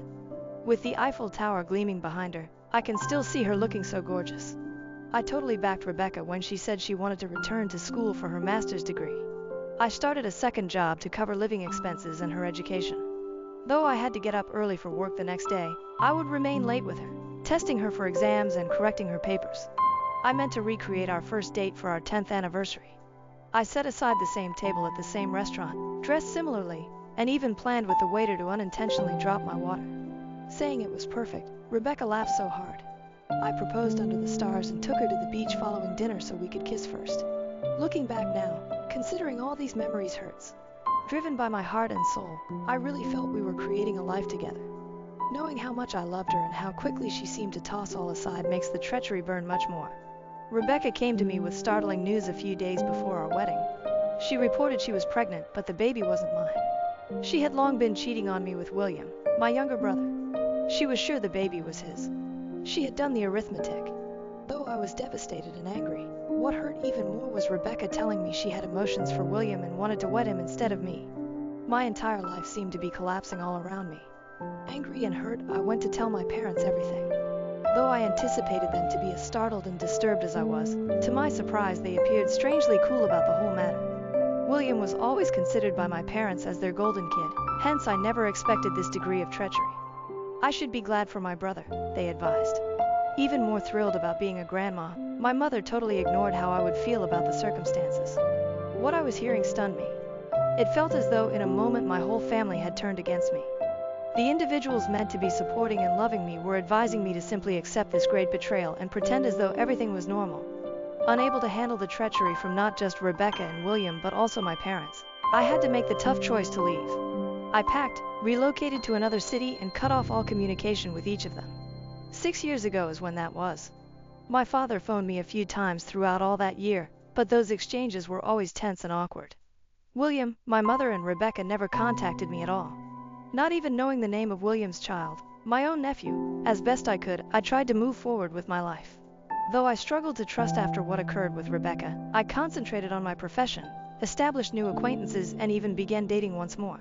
Still, I was gradually reconstructing my life away from the suffering and betrayal of my past.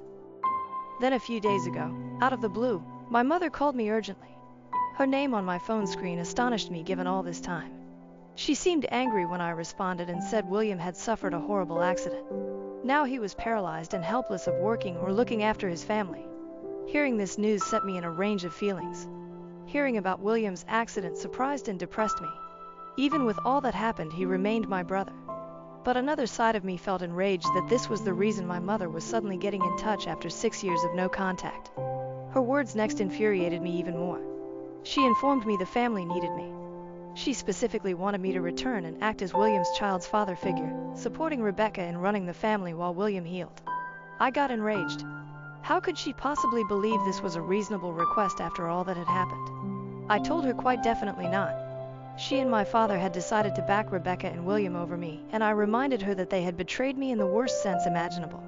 I claimed I had no obligation to assist them now, particularly after years of no communication. My mother became agitated and charged me with being self-serving. She advised family always comes first and I had to let the past go, saying William's child required a father figure and that Rebecca was having trouble juggling everything on her own. She tried to guilt me. I stayed grounded and turned down once again. 6 years ago, William and Rebecca made their decision. Today they had to live with the results. I said it was not my duty to intervene and pretend to be content families just because their circumstances had become challenging. I advised my mother not to get in touch with me again unless it was to apologize for how they had treated me 6 years ago before we hung up. If they admitted how deeply they had wounded me, I indicated I might be ready to re-establish a relationship with them. But I would never replace William as a father figure for his child. I had a range of feelings once the call finished. Though a bigger part of me felt furious and damaged once more, part of me felt guilty for turning my back on my family when they needed aid. Now wrenched open, the wound that had begun to heal sent all the suffering and treachery roaring back. Since the call, I have been debating this choice constantly. One hand, I feel awful for the child growing up without a completely present father. William's accident is not his child's fault. On the other hand, since they betrayed me and then neglected me for years, I don't think it fair for my family to expect me to fly in and mend everything. Some of my pals believe I'm right in my choice. They claim my family made their bed and now they have to lie in it. Others, however, believe I'm being too severe and should at least give helping some thought for the child's sake. About what to do, I'm split. Some of me wants to keep the life I have created free from the drama and suffering of my past. Another side questions whether I'm being too stubborn and if there is any way I could assist without entirely compromising my own welfare. Reddit, is I right in not helping my brother and his family after he snatched my fiancée and got her pregnant? Edit. Whoa, thanks all for your comments and viewpoints. I want to offer some extra background and touch on a few shared themes. Regarding those curious about my dating life, yes, I have dated Rebecca, but I have not had any committed long-term partnerships. My capacity to trust suffered most from the betrayal. I have been working on it in therapy. Many have wanted to know whether I am certain the child is William's. To be honest, I'm not sure precisely. Rebecca claimed at the time she was certain based on the timing, but I never found any evidence either way. She decided to leave me for William, hence personally the paternity doesn't alter much. I'm thinking about folks who believe I ought at least see William in the hospital. Though I'm not ready to pardon him, I would like additional information about his situation and outlook.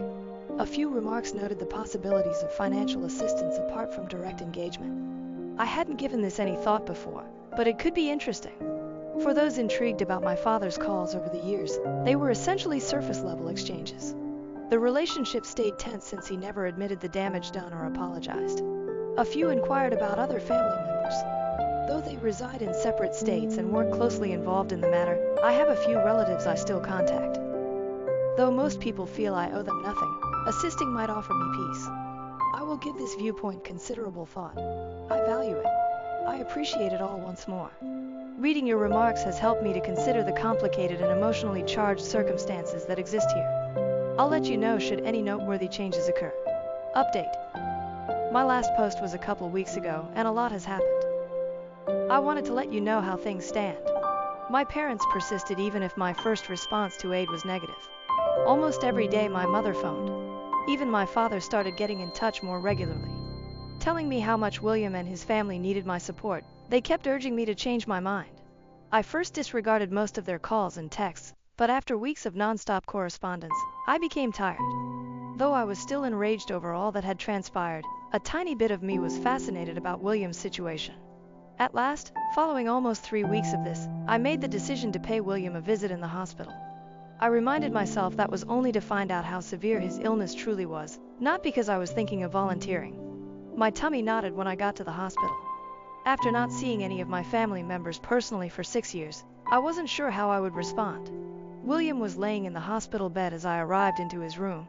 He appeared pallid and skinny, linked to several devices. To find my once active younger brother in this situation shocked me. My parents as well. With more gray hair and wrinkles, they seemed older than I had recalled. They hurried over to hug me when they found me, but I pulled back. Not yet was I ready for that degree of closeness. Then I turned to see Rebecca. Tired and concerned, she was standing beside William's bed. Our eyes locked and I started to flood in recollections. I thought back to all the times I had totally trusted her, all the future we had arranged together. I considered how she had been my confidant, best friend, the one I imagined I would spend my life with. Then I thought of how readily she had thrown all of it away, how she had betrayed me in the worst imaginable manner with my own brother. Seeing Rebecca once more after all these years caused all the suffering and resentment I had tried so hard to overcome. I had to fight the want to turn back and leave the hospital straight out. I avoided talking with Rebecca. Rather, I probed my father about William's situation. William had sustained a spinal cord injury in an automobile accident, he said. From the waist down, he was paralyzed and would require long-term rehabilitation. The doctors doubted if he would ever walk once more. My dad remarked something that surprised me as we were chatting. Soon after the child was born, he said, they conducted a paternity test to verify William's indeed fatherhood. I had no knowledge of this test, thus it seemed as a last validation of their treachery. A small child of around 5 or 6 entered the room during our conversation. This has to be my nephew William and Rebecca's son, I realized.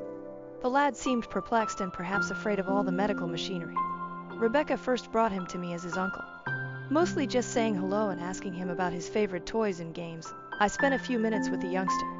Meeting this child who was biologically my nephew but whom I had never known existed felt odd. My mother demanded that I visit their place to further discuss until lately following the hospital visit. I grudgingly agreed, partly to get this whole matter over with. My mother started a sermon at the house on family responsibility and how I should have been stepping forward to assist Rebecca and the child while William was healing. She expressed Rebecca's overwhelm in having to raise a kid, take care of William, and run their house alone. Listening to her, my resentment started to grow. When she stopped at last, I told her precisely how I felt. Like she usually had, she was acting selfishly and solely thinking about William. She had not once asked how I was doing or shown any interest in my life over the past 6 years. I pointed out in all her calls and during this entire chat. She seemed to have come out to me solely because she needed something from me, not because she really cared about mending our friendship.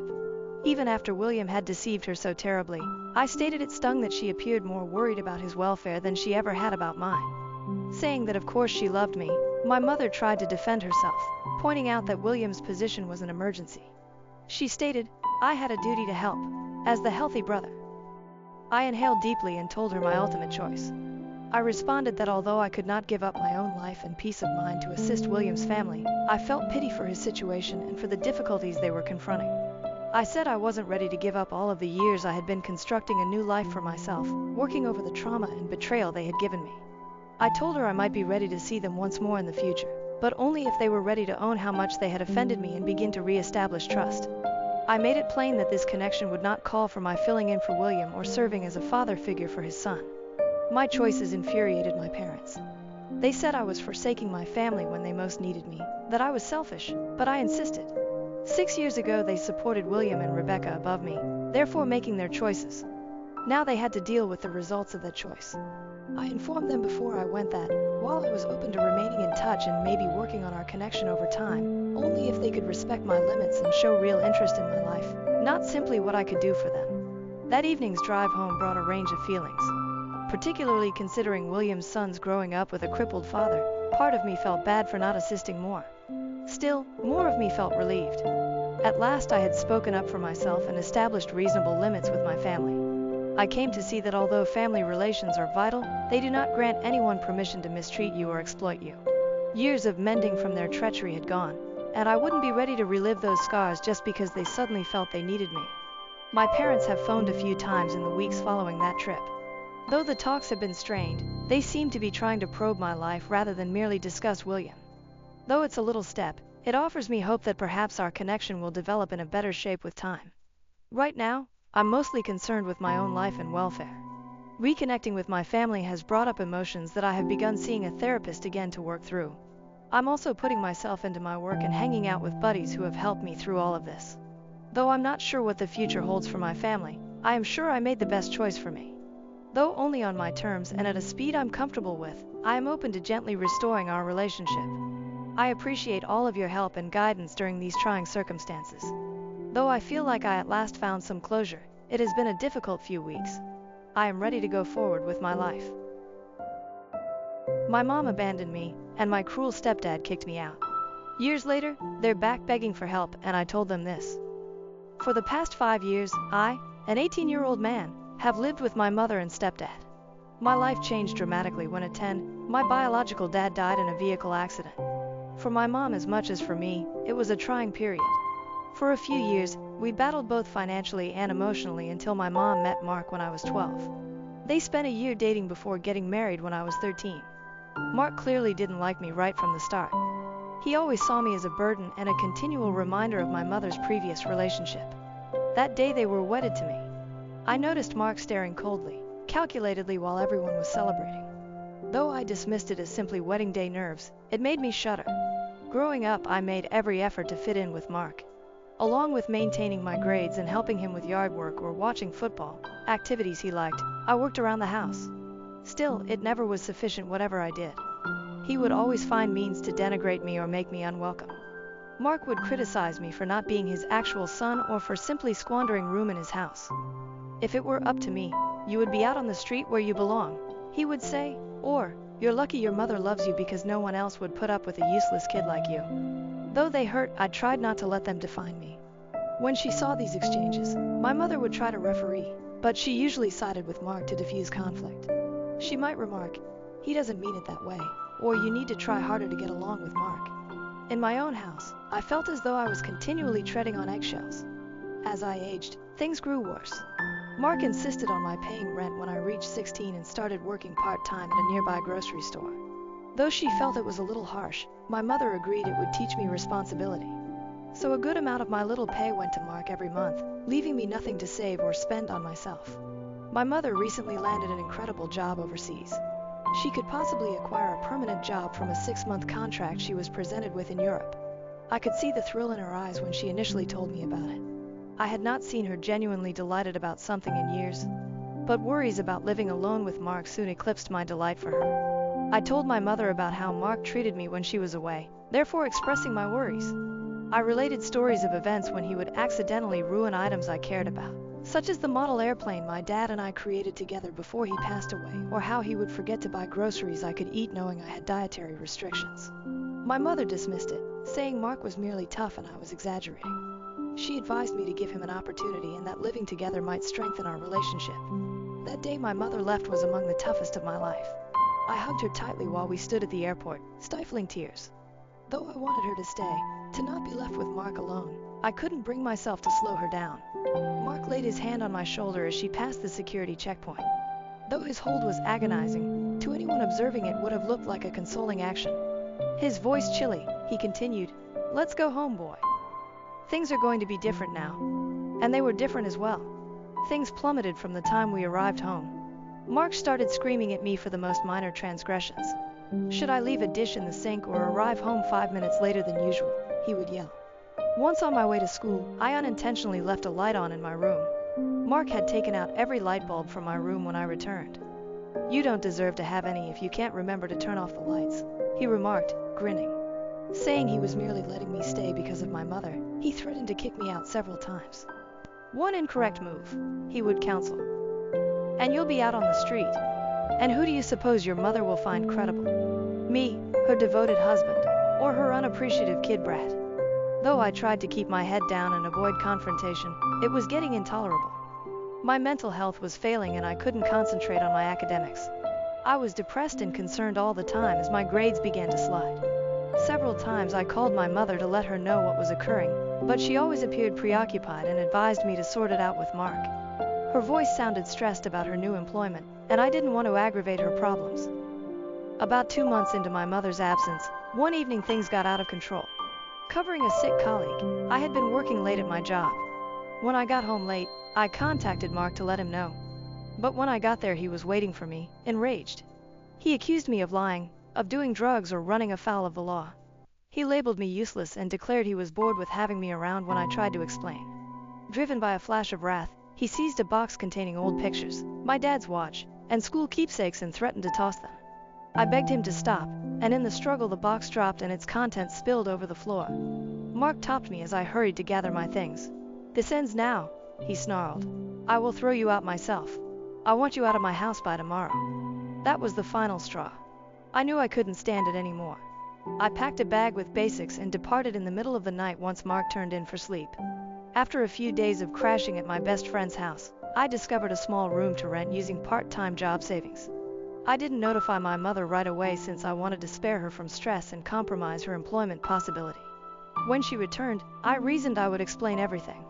Mark began sending me frightening notes that he would phone the police and report me as a runaway should I not return, so I blocked his number. 1 month now, and I'm getting by on my own. It's not easy. I'm trying to keep up with school while working extra hours to pay for basic needs including rent. Though I hardly eat some days, it's still better than living under Mark's roof. Though I feel bad about leaving without telling my mother, I also feel as though I had little option. Stress and continual fear were breaking me. So Reddit, am I the moron for leaving the house of my stepfather while my mother was overseas? Should I have pushed more to make things work? Should I get in touch with my mother right now and clarify everything? I'm lost and would much benefit from any guidance. Edit. I appreciate your replies, everybody. Having perused them, I value your help. Many of you have inquired about my housing circumstances and future intentions. I came into a modest studio apartment through a buddy of a friend right now. Though I can hear every movement my neighbors make and the plumbing is erratic, it's safe and reasonably priced. To pay for things, I'm part-time instructing online and working at a nearby diner. Regarding education, I am in my senior year and set to graduate. My school counselor has been in contact with me on my circumstances and has been quite helpful in ensuring I remain on target. Others of you advised getting in touch with other relatives. Sadly, my grandma died a few years ago and my mom was an only kid. After his death, my dad's side of the family lost contact with us. Hence, for the past few years, Mark, my mother and I basically have been the only ones in touch. When my mother gets back, I'm not sure how to handle things. Though another part of me wants to tell her everything, I am afraid she won't believe me or will start to side with Mark once more. When I visit the bridge, I suppose I'll cross it. Right now, my priorities are finishing school and keeping afloat. Again, thank you everyone for your wise counsel and polite comments. Update 1. After my first post 6 months ago, a lot has happened. I wanted to let everyone know about current affairs. Last week, my mother got back from a work trip overseas. Though I was anxious about meeting her, I also looked forward to at last clarifying all that had happened with Mark. Still, events did not go as I had intended. The day she returned, I got her on the line. Her voice was icy and hostile, not at all the gentle, caring tone I was accustomed to. She insisted on knowing whether it was accurate that I had fled with money taken from Mark. Startled and perplexed, my mind flew to try to figure out where this charge originated. I tried to describe what actually happened. How Mark had been verbally nasty. How he had threatened to kick me out, and how I left for my own safety and mental health. I informed her about the episode involving my box of personal items and about how Mark had made every day she was gone awful. Still, my mother would not pay attention. She insisted non-stop that Mark had shown her proof of my theft. She was evasive when I asked what proof, mentioning missing money and dubious bank activity. I assured her I had never taken anything in my life. It was all falsehoods. She appeared to have her opinion already formed, even though I reminded her of how honest I had always been with her and how hard I had worked at my part-time job to help the house. To enable us to have a face-to-face conversation, I pleaded with her to meet personally. She accepted under some coaxing, but Mark was with her when we met at a neighborhood cafe. My heart dropped the minute I saw him. Though he looked sad, I could see the triumphant gleam in his eyes. Mark presented me with a show of worry and disappointment. He concocted a story about how he had tried his best to look after me while my mom was away, but that I had grown rebellious and begun pilfering money to pay for a party life. He discussed how he had spotted strange withdrawals from their joint account and how he would have noticed cash missing from his wallet. I stumbled. Though he told it so convincingly, every word he spoke was a lie. He even claimed to have fictitious bank records and invoices proving I had been taking money. Though I'm not sure how he made them, they appeared real enough to mislead my mother. He discussed his attempts to approach me about it, but I had fled instead of dealing with the fallout. I tried furiously to explain my side of the narrative and defend myself. I described how I'd been struggling to make ends meet in my tiny apartment and how I'd been working extra shifts to help myself. I mentioned to them the evenings I would have gone to bed hungry as I cannot afford rent as well as food.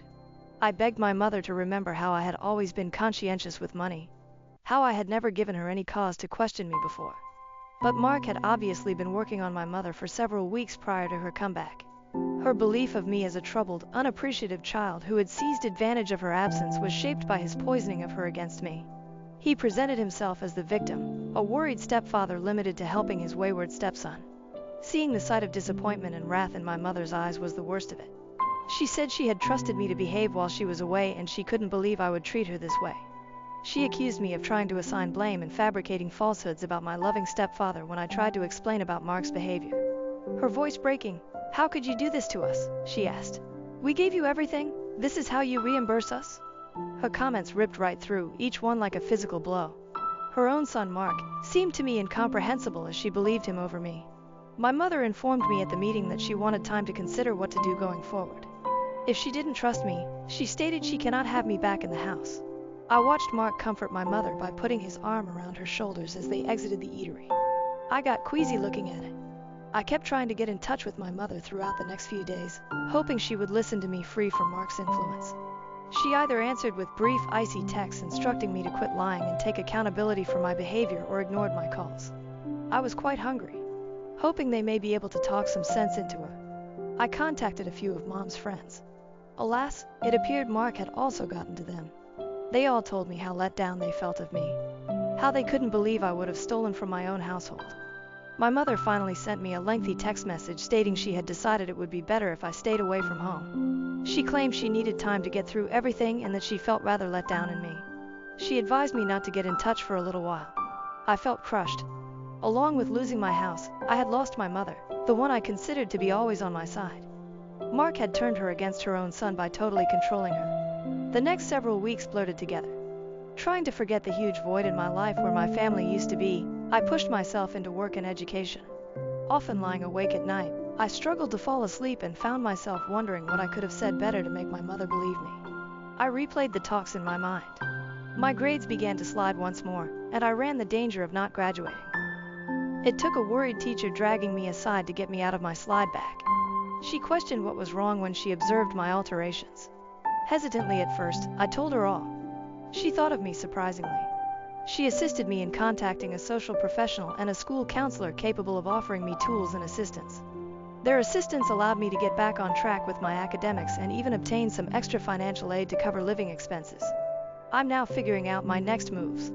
Working as hard as I can to support myself, I am still in my little flat. I have contacted a few reliable teachers at the institution who have been encouraging and guiding me through independent finishing of high school. About the future, I'm terrified, angry, and wounded. My mother's treachery aches especially, and there are days when the loneliness feels unbearable. But I also want to prove Mark mistaken and show my mother the truth at last. Though I have not given up hope totally, I am not sure if our connection will ever be the same. Right now, I'm mostly planning for college and finishing off high school. Though it won't be simple, I am resolved to lead a better life for myself whether or not my family supports it. I appreciate your support of my original post everywhere. I would really appreciate any guidance on how one might go from here. How might I recover from this betrayal? When I feel so alone, how can I design a life for myself? Any advice would be appreciated. Update 2, 5 years later. My last update 5 years ago, and my life has altered drastically. I wanted to let others know what had happened and obtain some viewpoint on a most recent development. After high school, I threw myself into my education and job. Though I still felt the loss of my family hard, I turned that suffering into will.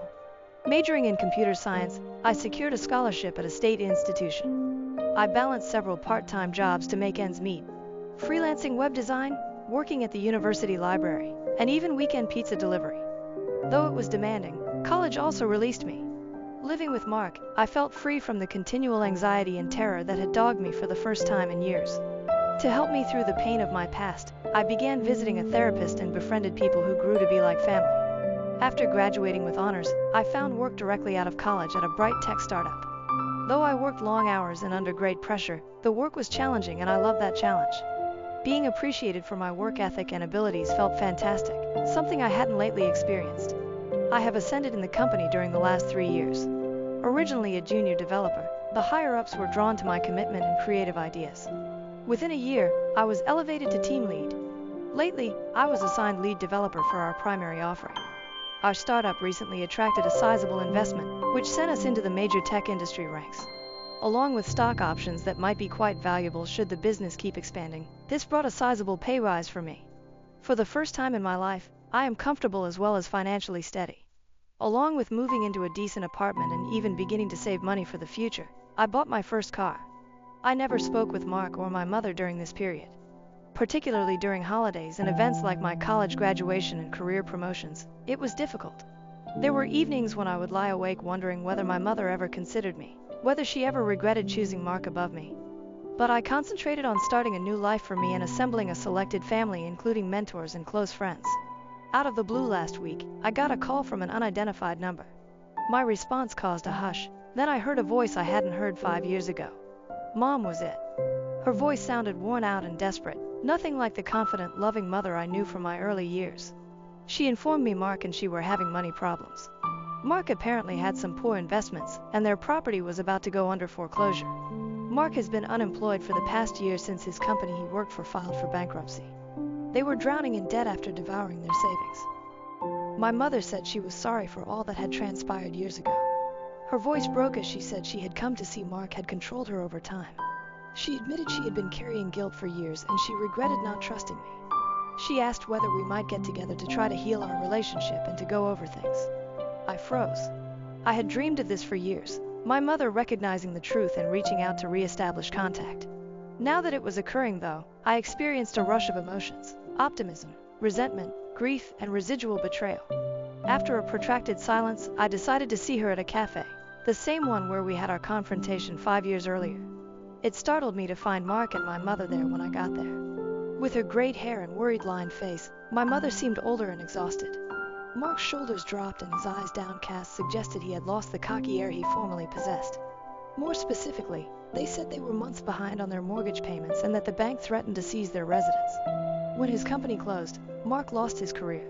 Even now, he has struggled to find consistent employment. Teacher pay for my mother was insufficient to pay living expenses and debt. I observed as they spoke the dynamic between them had altered. Often breaking off or correcting Mark, my mother looked more forceful. Mark, on the other hand, seemed subdued, a far cry from the dominant man I recalled. The true reason they reached out was to ask whether I might provide them loans to enable them to get back on their feet. Having heard through mutual friends about my achievements in the tech sector, they thought I would be in a position to be of use. Sitting there, I listened to their appeal and experienced a range of feelings. Part of me felt vindicated. Years ago, Mark had lied and exploited the circumstances, and at last they were owning this. Another side of me, though, was resentment at their only outreach when they required something from me. Mom grabbed my hand in hers across the table, tears in her eyes. "I know we don't deserve your help," she added. "We are desperate even though what we did to you was awful. We have nowhere else to turn." Mark joined in, his voice missing the assurance it had previously possessed. "I know you have every cause to hate me," he continued. "I treated you cruelly. I let everything be poisoned by my insecurity and jealousy. Though I am really sorry for what I did, I am not asking for pardon." Their apologies set off past hurts and memories. I considered the lonely evenings in my small apartment, battling poverty. I recalled the sense of betrayal when my own mother decided to accept a falsehood instead of her son's reality. I told them I needed time to consider it once they had finished speaking and inhaled deeply. I promised nothing when I left the cafe. Their begging gaze trailed after me. I'm divided now. One hand, I have worked hard for my accomplishment, and I do not believe I owe them anything based on their treatment of me. Mark's falsehoods ruined my bond with my mother and drove me to fend for myself when young. Part of me wants to turn away and let them deal with the results of their behavior. Still, even with everything, I worry about my mother. Though I worry that if I assist her, I would be exposing myself to more manipulation or demands of continuous support. The idea of her being homeless or struggling hurts my heart. The way this could affect my own financial stability worries me as well. I'm not sure whether I could afford to save them without sacrificing my own future, even if right now I'm doing great. The startup scene is erratic, hence my present success is not sure to last. One more issue is forgiveness. Can I really get beyond what transpired? After such a great betrayal, is it possible to repair a relationship with my mother? And then regarding Mark, can I ever trust him or have him back in my life even as he apologies? Unable to decide, I have been debating these questions for the past week. I discussed it with my closest friends and even mentioned it in a session with my therapist. Though everyone has different ideas, finally they all say the same: it is my decision to make. Part of me is driven to be a great person and offer an olive branch of support. Perhaps this is the first step toward mending past hurts and reconstructing my relationship with my mother. Another side of me, meanwhile, is terrified of subjecting myself to the suffering I have so battled once more. So on Reddit, I find myself wondering once more: am I bad if I refuse to assist my mother and stepdad financially following all that has happened? Should I provide them another chance or guard the life I have created or myself? I could really appreciate some outside view because I find myself at a crossroads. Am I the asshole for refusing to raise my husband's children from his affair now that he and the woman he cheated with have passed away? Sorry for using a new account. I know that's a red flag, but I don't want to risk using my old Reddit account. My 45F husband, 49M, of 23 years has been having an affair with a 20-years-old girl since 2020. I found out this year when his affair partner gave birth to twin boys in March. Obviously, we were going to divorce. We've been hashing things out since. It's been a lengthy process due to some properties in common, and we needed to get an accountant since he used the shared account for his affair. Finally, things seemed to be getting close to the end when both my husband and the woman he cheated with were killed in a car crash. By some miracle, the twin babies were not harmed in the crash. Now they are orphaned and neither set of grandparents can take them in permanently. My husband's parents are both in assisted living. He has no siblings and the only aunt that could take them refuses. She's been child-free her whole life. On the woman's side, I'm not sure the details in full, but her parents are also not able to be involved long-term, and the one sister she has lives overseas. Since we were still married and he had not updated his will, all his assets are set to pass to me and our 2 children. I'm not callous enough to leave those babies with nothing, so I agreed to let whoever is their legal guardian to have the remaining balance in the shared account. About $25,000 in savings. The issue is no one wants to take them in. Now my in-laws are pressuring me to take them in and raise them. The issue is, I don't want to. At all. I wouldn't love them and I don't want to be the evil stepmother. But I know a big part of me will always have a level of resentment towards them. I will probably favor my own children. It's not their fault, but I truly loved my husband and I thought we were happy before I found out about the affair. We have 2 daughters, 14 and 16. Obviously we had disagreements, but never insulted each other before. Then I found out about the affair and he began calling me names and blaming me for his cheating. He became abusive and even tried to kick me off the house, my childhood home that is not shared property for the record. I'm also raising teenagers alone now. I don't have the energy to raise babies anymore. My daughters hate their baby brothers. I tried to get them to spend time with their dad as we were divorcing, but they refused. Since this all was found out because of the babies, there wasn't really a way to sugarcoat the situation. And they are also too old to really get away with it. Most of my friends agree it's not my place to care for those children, but my in-laws, the affair woman's parents, and my mother want me to raise them.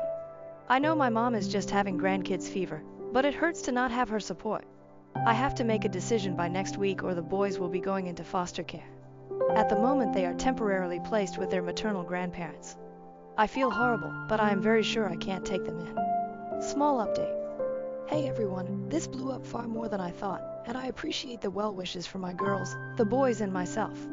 Also for the amount of lovely people offering to see about giving the twins a good home.